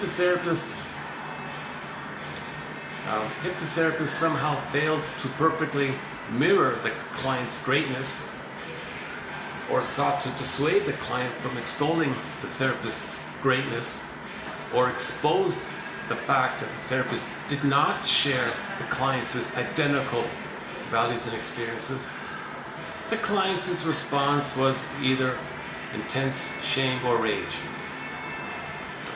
So the intensity of shame and rage, these are very primitive, archaic, raw feelings, shame and rage. That's what the baby feels when he's traumatized during part object relating. Shame and rage. Also known as hell, burning, biting feeling. So hell means shame and rage. Hell is a metaphor mostly for shame. It's burning, biting feeling. For someone demanding mirroring, the caretaker seeks to be, for quite some time, little more than an improving mirror reflecting their personality. Oh, you're a girl. You're so great. So he's still a baby, thinks he's a god. The shrink says, oh, you're so great. Because that's what the mother should have done. When the baby is running around, when the junior toddler is running around, okay, up until 18 months, the mother's supposed to say, oh, I admire, oh. It's kind of like she can bow or say, you're a king, I worship you. Oh. So she's mirroring his grandiosity. So the counselor, oh, I mirror your grandiosity. And you can see people making jokes in that area, right? That's the side of that. For the idealizing person, the empathic giver must somehow allow himself to be idealized. Okay, so if the client says to the therapist, oh, you're the greatest, okay, and he's supposed to allow for that, okay. I idealize you, you're grandiose, and you think I'm grandiose. Okay, for the one-ship, empathy would involve allowing the person to maintain assumptions of perfect similarity with the therapist. So he's encouraging, oh yes, lavender is my favorite flower. Is yours too? Yeah, man. Oh man. And your favorite juice is pineapple. That's my favorite juice. What a coincidence. We're the same. I'm telling you, we're the same. We're twins. And what's your favorite car? Whatever the answer is. I used to drive that. And I want to get another one. That's my favorite car too.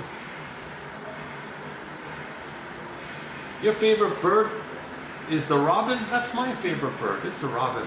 Oh my God, we're the same. So Kohut says, do that. Lucy Holmes, do that. Her mentor, Phyllis Meadow, and some guy named Spotsnitz. Yeah, do that stuff. No way, man. Okay, the analytic community is shaking their head. No, don't do that. But Mr. Kohut is promoted. He's got a massive million follower. He's got millions of followers, even to this day, apparently. That stuff's promoted. If it's infantilizing, promote it. Promote Kohut. Give him the resources. Yeah, send him the money. Give him the grants. Give him foundation money. Promote that. Someone like Masterson, yeah, give him a hard time. Yeah, send the harassers after him. Burglar, yeah, harass him. Yeah, Mr. Khan, harass him. And Karen Horney, oh, she's too humanistic, she's too clear, no, harass her. So if people are, oh, the professor from California, harass her, right?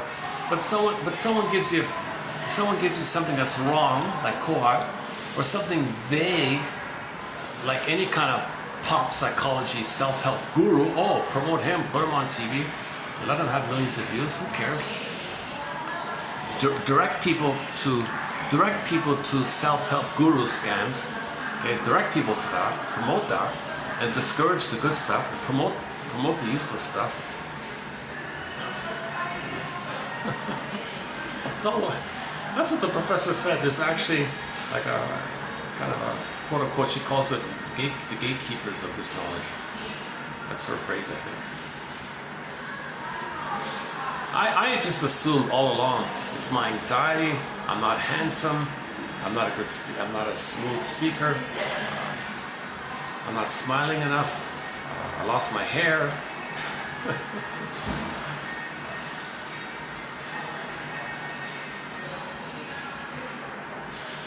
I assume it's just on a personal, it's my personal delivery that no one's interested in. No one's going to tell anybody to watch this. Ooh, I don't want to watch this. Who's that? He looks kind of, I don't know.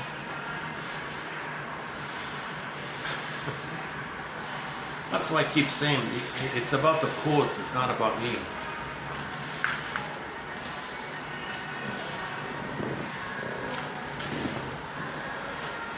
If there were someone presenting this, I'd be a follower of the presenter, but nobody's presenting it. So I feel like, well, geez, I don't know. I hope people can parse out the content and not be too distracted by the presenter. That's why in every video I'm making it clear that A, I have not been analyzed. I have never studied psychology. I'm not a counselor. Never. If I had the funds, I'd be on this flight tonight and do a full analysis. Find somebody that can do analysis.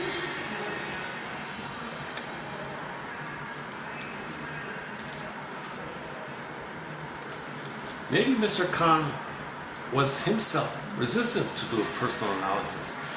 So maybe he chose setups that didn't allow or afford an analysis. So maybe he had a role in why he was never analyzed himself.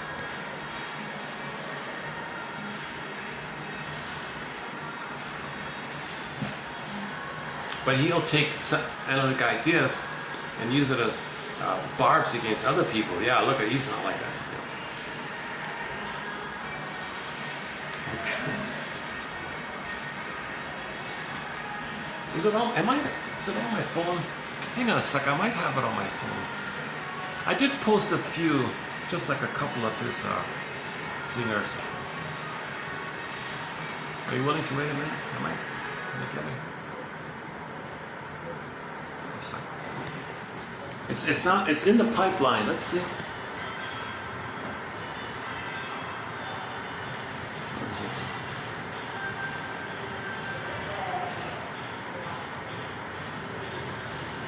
No? Oh, shit.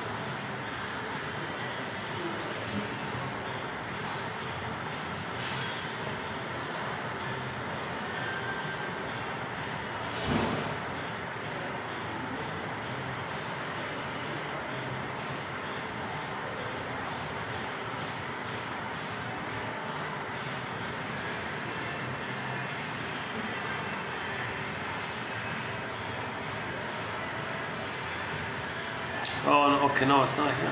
What happened? I thought I had it here.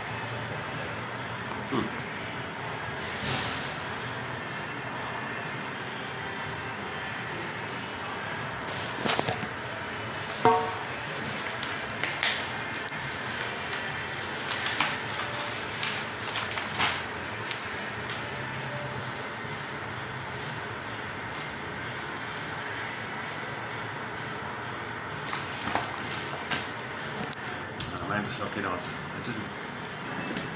Okay, it's coming up, it's coming up.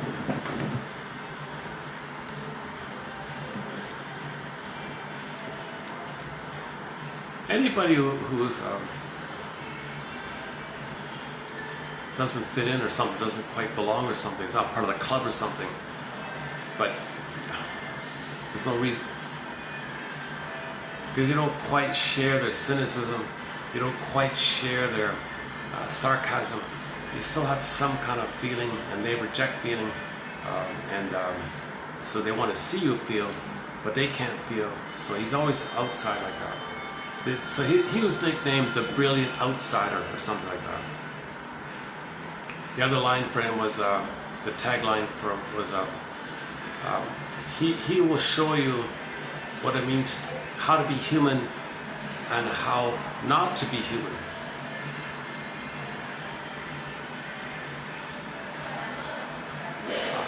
Because apparently he betrayed people's trust with their secrets sometimes or something, because he got angry or something. Someone, she wondered if he had manic, the bipolar manic thing. She wondered about that. Okay, well, we'll update this. What about that?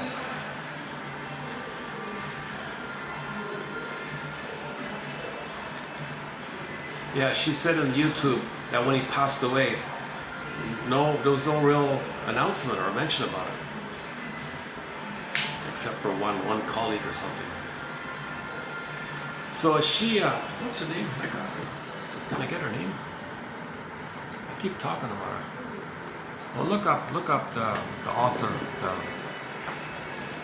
She's not an author. She did her biography. Look up the name of the biographer for Mr. Khan, Masood Khan. M-A-S-U-D, I think. Masud or Masood? Probably pronounced Masood, I guess. Last name Khan. Khan. We have 2 songs on our soundtrack by Nusrat Fateh Ali Khan. Yeah, they're probably not related.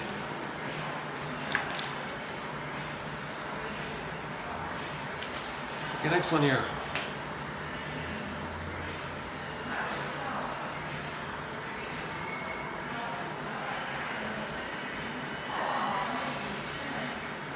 Okay, so yeah, part object relating. The caregiver is perceived not so much as another person, but as an extension of the client's own enfeebled self, as a narcissistic self-object. Narcissists become ashamed and enraged when the self-object does not respond in the way they desire. This is the perilous nature of the narcissistic transference.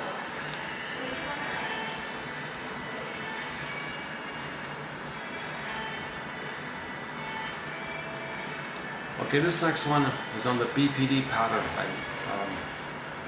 So here's somebody referencing the work of Masterson, one of our mentors.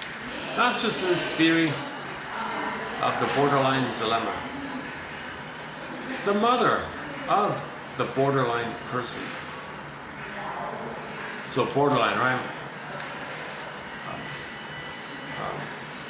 Short, intense relationships, erratic, they can't soothe their emotions, hysterical like that. Either or thinking is very strong.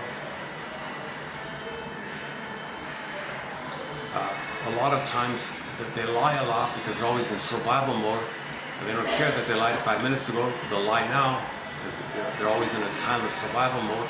That's the BPD amalgamation.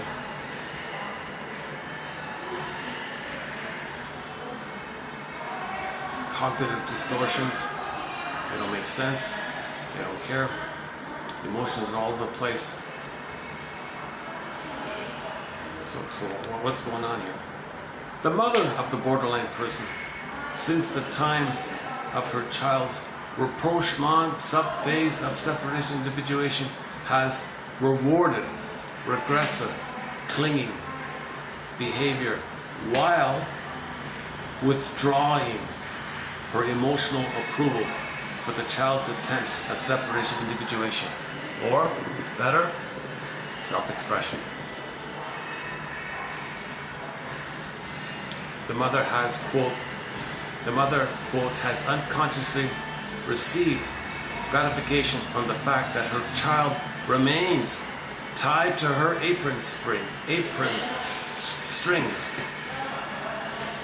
Even though she fails to give the kind of mothering her child needs to achieve autonomy. The mother loves it when the child's clinging to the apron strings, right? At the same time, she won't give any kind of mothering for the child's individuation. Okay, that stuff's going to lead to BPD. The fathers in almost every instance remain highly passive. The father's not around, they're passive or not around. Usually physically or always emotionally absent from the family's life. Approval is withdrawn for separation, individuation, and mother and child remain locked in symbiotic union, while we might add the father and child become entrenched in a pattern of ambivalent distancing or non-relationship. Yeah, the intensity there is that the father can't do what the mother should have done.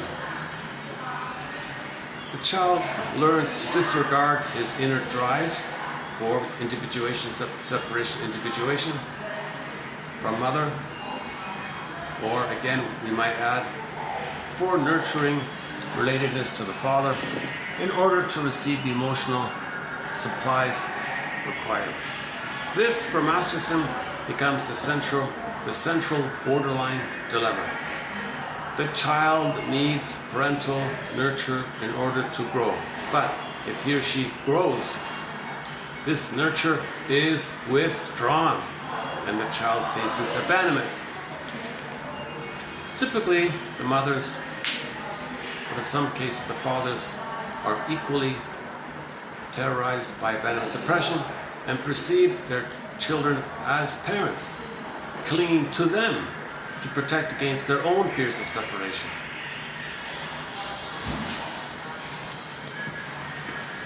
So the mother allowed the narcissism, but the mother doesn't allow it beyond that.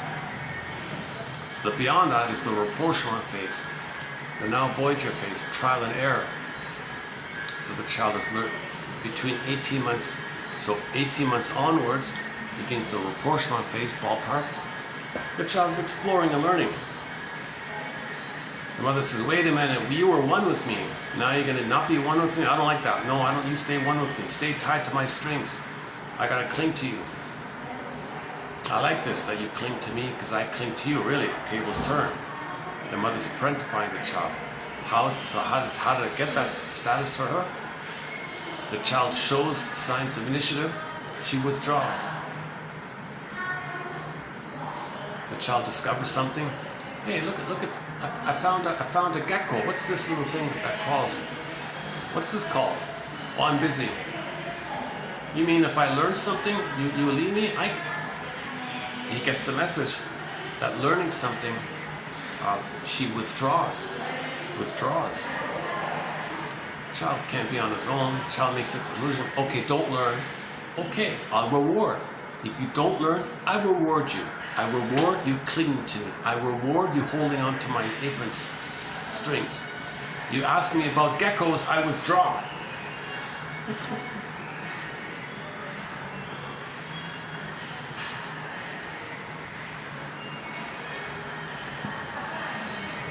A healthy mother would open a book about geckos. Let's read a story about geckos. That's called communicative matching, improv, and the child gets the message that he can learn and he can be himself, and he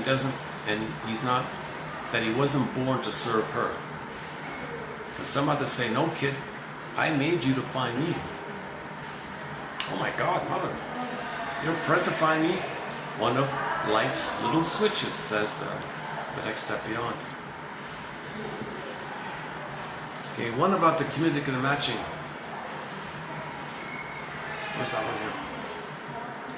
As the emotional energy previously used for defending the young person from abandonment depression now becomes available for creative use, new interests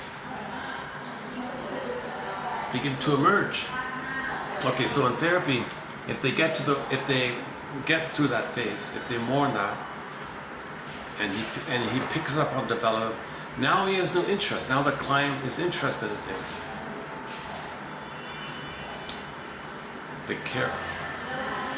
Okay, so now at this point, Masterson says it's a little bit okay to step in that role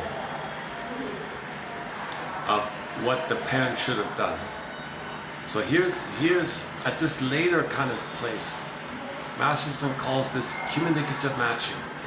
If the client resolves, if in the therapy process they can leave the apron strings, okay?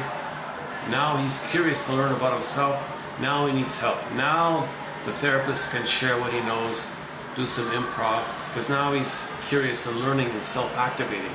Now the therapist can share some books, and share some tips of things like that. Now he can be a little bit of a mentor like that, called communicative matching. Here the therapist confirms the validity of the youth's creative interest by sharing bits and pieces of the therapist's own, perhaps limited knowledge of the subject.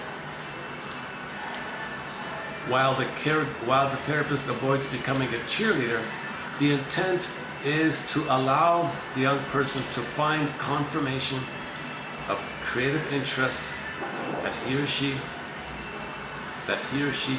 takes the initiative to explore. So the only time the therapist acts in a parental way is if they're going to be a coach or a mentor, if it gets to that point. In addition to sharing what he knows of the topic, the client's newfound interest, Masterson here also begins to share lessons from life, bits of wisdom such as, okay, now that you're learning a little bits of wisdom about life. When you're learning about what things you like, well, the more the work fits you, the better it'll work, and the more you will enjoy it. Common sense. People don't know that. They never got to a place of finding what they'd love to do. If you find something that interests you, then it's a fit, and you'll enjoy it. Simple little thing, huh? Now, in the process, to find out what you like, trial and error. Experiments are necessary to find out what you like, what you want. In relationships, well, forget about this impulsive jumping in stuff. It takes time to establish a good relationship. Oh, it takes time. It takes time. And if there is a loss, one has to mourn the loss of a close relationship before being able to undertake another. Oh, really? You mean I can't just jump into the next one? No, you gotta pause, identify, mourn, then get into the next relationship. So at this phase of life, the shrink is a coach, a life coach kind of thing. Because that reflects post 18 months, post the narcissism, post the part-object relating, moving towards the psychological work. At that post 18, that 18 is critical. Before 18, it's all part-object relating, okay, the unresolved issue with the missing breast, and the psychic splitting, the paranoid schizoid position, the shame and rage. You're kind of dealing with that stuff. You don't want to step into that. You want to help them to mourn, feel safe enough to let go of the apron strings. Then when he does that, there must have been some kind of emotional catharsis, some kind of emotional release. There must have some kind of a mourning for the loss of losing a good mother at birth kind of thing. Oh, sorry, the rain, yeah.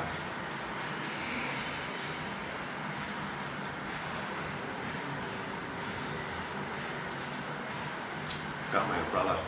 We're okay here.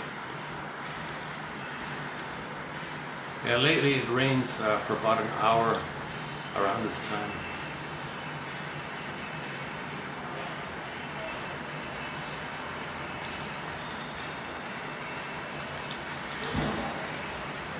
Signs of health emerging?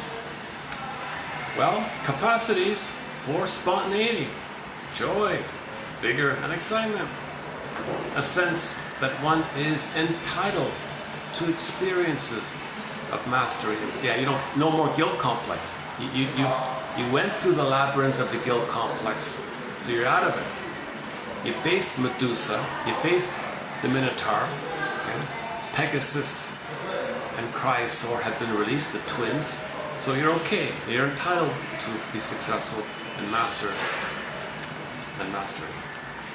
The ability to identify and pursue one's unique wishes and to sense when one has coped effectively in achieving them. I think he calls it like a positive feedback loop. You identify what's unique. It's a path with heart and meaning and pleasure to express it.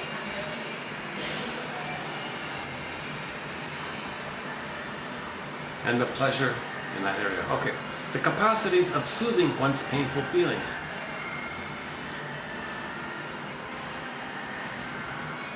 Either on your own, you can self-regulate your emotions, or take a walk in nature or whatever. You know what to do to soothe your feelings. Sensing continuity in time. Okay. Now you have a sense of time, right?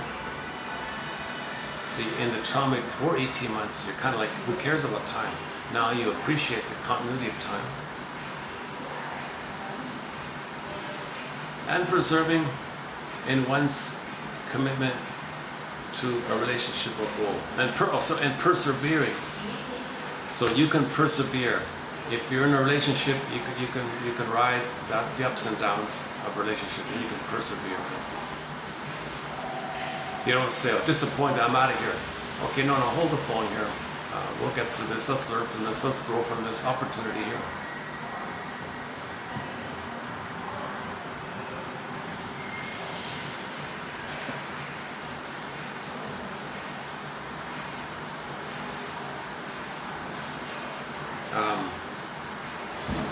Expressing one's creativity, okay. Experiencing intimacy in communicating oneself fully in a close relationship without undue anxiety about abandonment or engulfment, and the ability to be alone without feeling abandoned.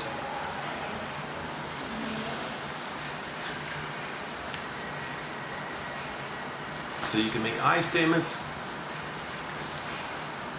You're not dealing with the twin fears of being engulfed by the mother or abandoned by the mother. That's Masterson also calls that the schizoid dilemma. That when people are schizoid, his metaphor was imagine two people in a room. Imagine two friends in a coffee shop. That doesn't work. Okay. The therapist and the schizoid client comes in. But when the schizoid client comes in, he can't settle his chair in any spot. Because whatever spot it is, he thinks he's going to be engulfed or abandoned. If he thinks he's going to be abandoned, he moves the chair closer. But the moment he does so, he thinks he's going to be engulfed. So he moves the chair back. But the moment he does, he thinks he's going to be abandoned. So he moves the chair closer, engulfed, abandoned, and the same schizoid dilemma. So imagine that like emotionally. He can't say anything honest, so he shuts down. Abandoned. Alone. Oh, I'm alone again. Oh, come close. No, he's going to impinge upon me. Step back. No, abandoned. So he's got this issue.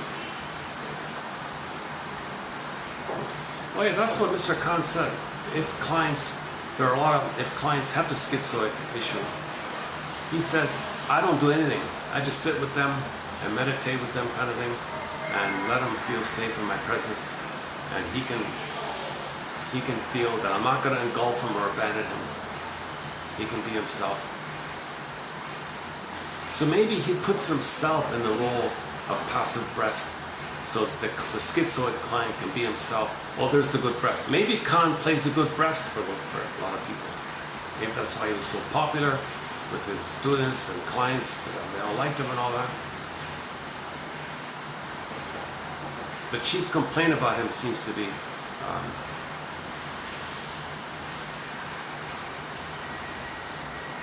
that they wanted to scapegoat him, and in his rebellion he might blurt out some secrets. You can't do that. Yeah, but I'm angry at the way you treat me. Why you still can't do that? Well, why are you treating me so bad?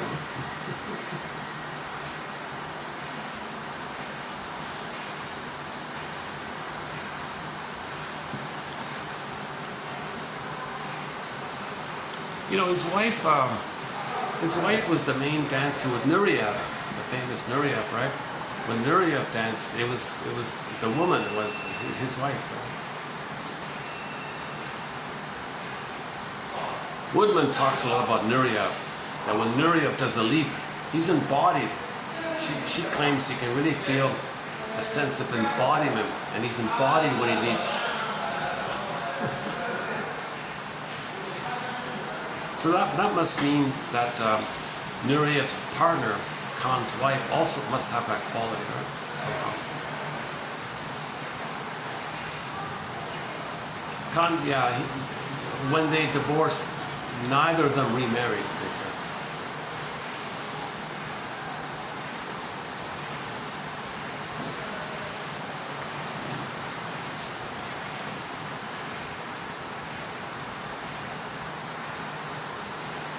He may have been a naughty boy, an annoying naughty boy at times from the perspective of the people around him, but I don't think he's so mean as the other characters.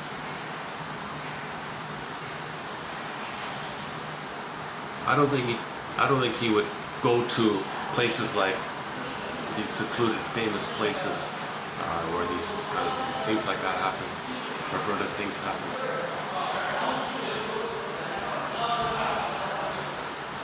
Maybe that's why they clamped down on him, because he knew too much about their perversions, put it that way. Maybe that's why.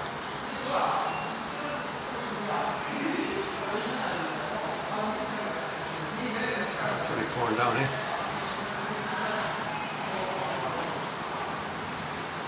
Is that it for 41? Yeah, I think so. 40. Okay. So this was one author's attempt to pass along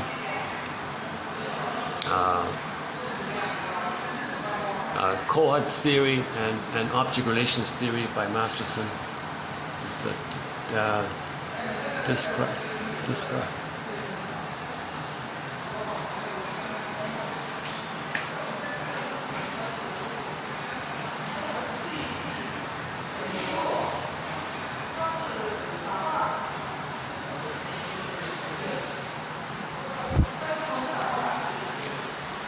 Can you see the rain through the reflection?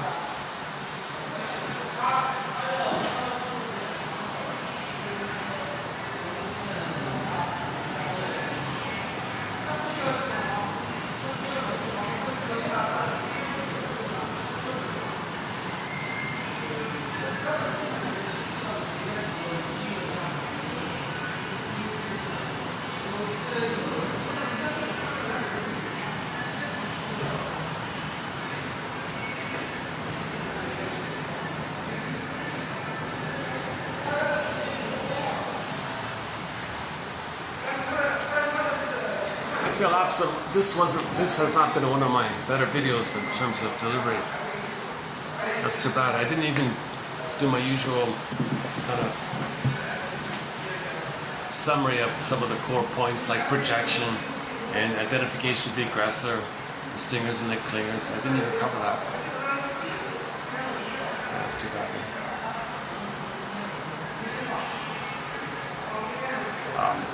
I think I've done some informative, upbeat videos. I would say on average 1 out of 10 videos are not bad. The 8 are my usual mishmash, and maybe 1 out of 10 is pretty bad, or maybe 2 out of 10.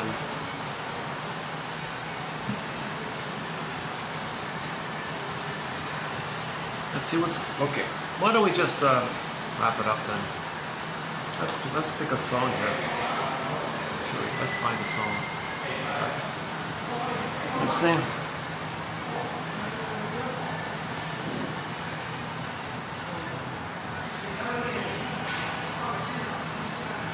Oh, we could try that band from yesterday. What's it called again? The Circuit Band.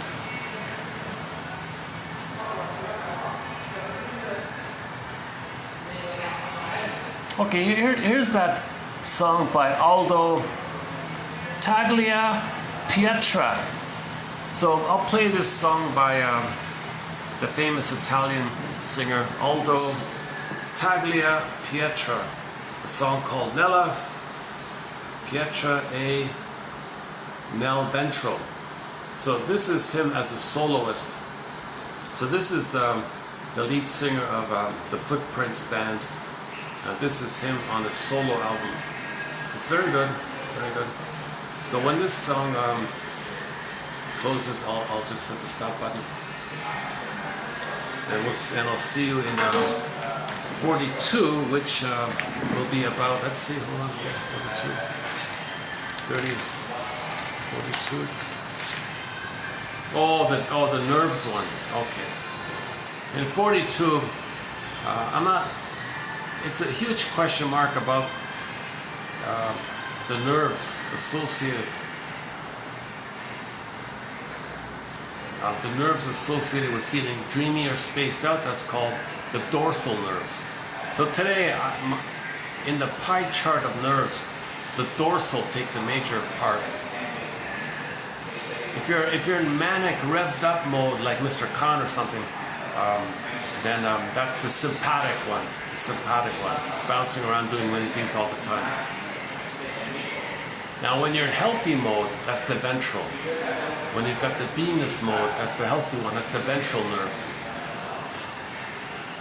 Most people have a little bit of ventral, I guess, and some combination of sympathetic, that's the revved up one, and the dorsal, that's the freeze one. The dorsal is related to the freeze response to stress, the deer in the headlights, the rabbit in the headlights, to stress. It's just too much, right? You escape in the mind. Where do you escape when there's no escape? Whereas in the prior state, you may have had a chance to run away or fight with the mother or run away from the mother. So you're kind of revved up. So your body's revved up. So you're kind of in the hypervigilant, hyper-aroused, hypermanic, hyperactivity. Okay, that's the sympathetic one. So a lot of people are very, very dominant in the sympathetic one. If people are kind of just really late, if people are just spaced out, that's dorsal. And the fourth one is just, in general, whenever you're sort of in recoup mode, that's the parasympathetic. So I'm not really, so this Mr. Porges has a follower of this. See, they'll promote, see, I'm sure, is that something they promote? I'm not sure. Okay, so the dorsal nerves is coming up. So if you're feeling a little foggy or absent-minded or dreamy or not paying attention to highway hypnosis, forgetfulness, absent-mindedness, then the nerve associated behind that is the dorsal nerve, right? If you're kind of a revved up mode, then the nerves associated with the cortisol and the adrenaline is the sympathetic nerves. Now, if you're in your beingness quality, that's where you want to be. You want to be in the ventral mode. So she argues that everybody is all three. It's a pie chart. It's not like either or. Everybody, it blends, and it might vary day by day. I would say in this video, my dorsal pie segment is larger than in previous days. Some days when I'm manic, that's sympathetic, it's more active. There may be moments when I did a video in a calm place, that's the ventral. If you ever saw me feeling good when I speak, that's the ventral. If you see me laughing over nothing, that's because I'm compensating for lack of laughter in my regular life. That's what somebody said, at least recently. Okay, let's wrap it up. Yeah, for the love of narrative medicine. So we're just brainstorming here, we're exploring here, trying to be detective, trying to find our story, narrative medicine. And I'll see you in the dorsal video. I'll see you in the, yeah, why not? Let's call it the dorsal video. I'll see you in the dorsal video next time. So thanks very much. As usual, your mission, should you choose to accept it, submit it for your approval and consideration, is to read through these 5 quotes, only 5 today, and pause if something catches your attention, and then feel associate. Go on. What thoughts spring to mind here? What does this point suggest to you? What does it remind you of? And when a feeling comes, make room for the feeling and say to yourself, I must have a very good reason for feeling this. I think it's more about a sensation. Likewise, sensation. That's it. Gentle awakenings, quiet awakenings. Let's play the song and I'll see you in the next video. Thanks very much.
Sui grandi amori profumati di fiori e sulle certezze di giovani cuori, nella pietra e nel vento, nel piacere e nel tormento, nella gioia e nel rimpianto, nel silenzio e nel canto.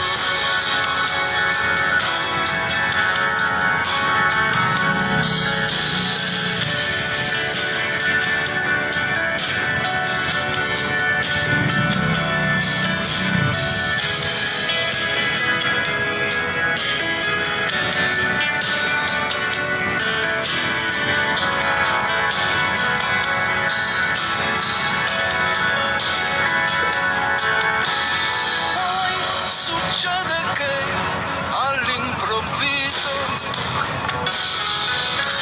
guardandoti allo specchio dirai di chi è quel viso, non è il mio, non c'è un sorriso, il tempo del segreto, dei sogni e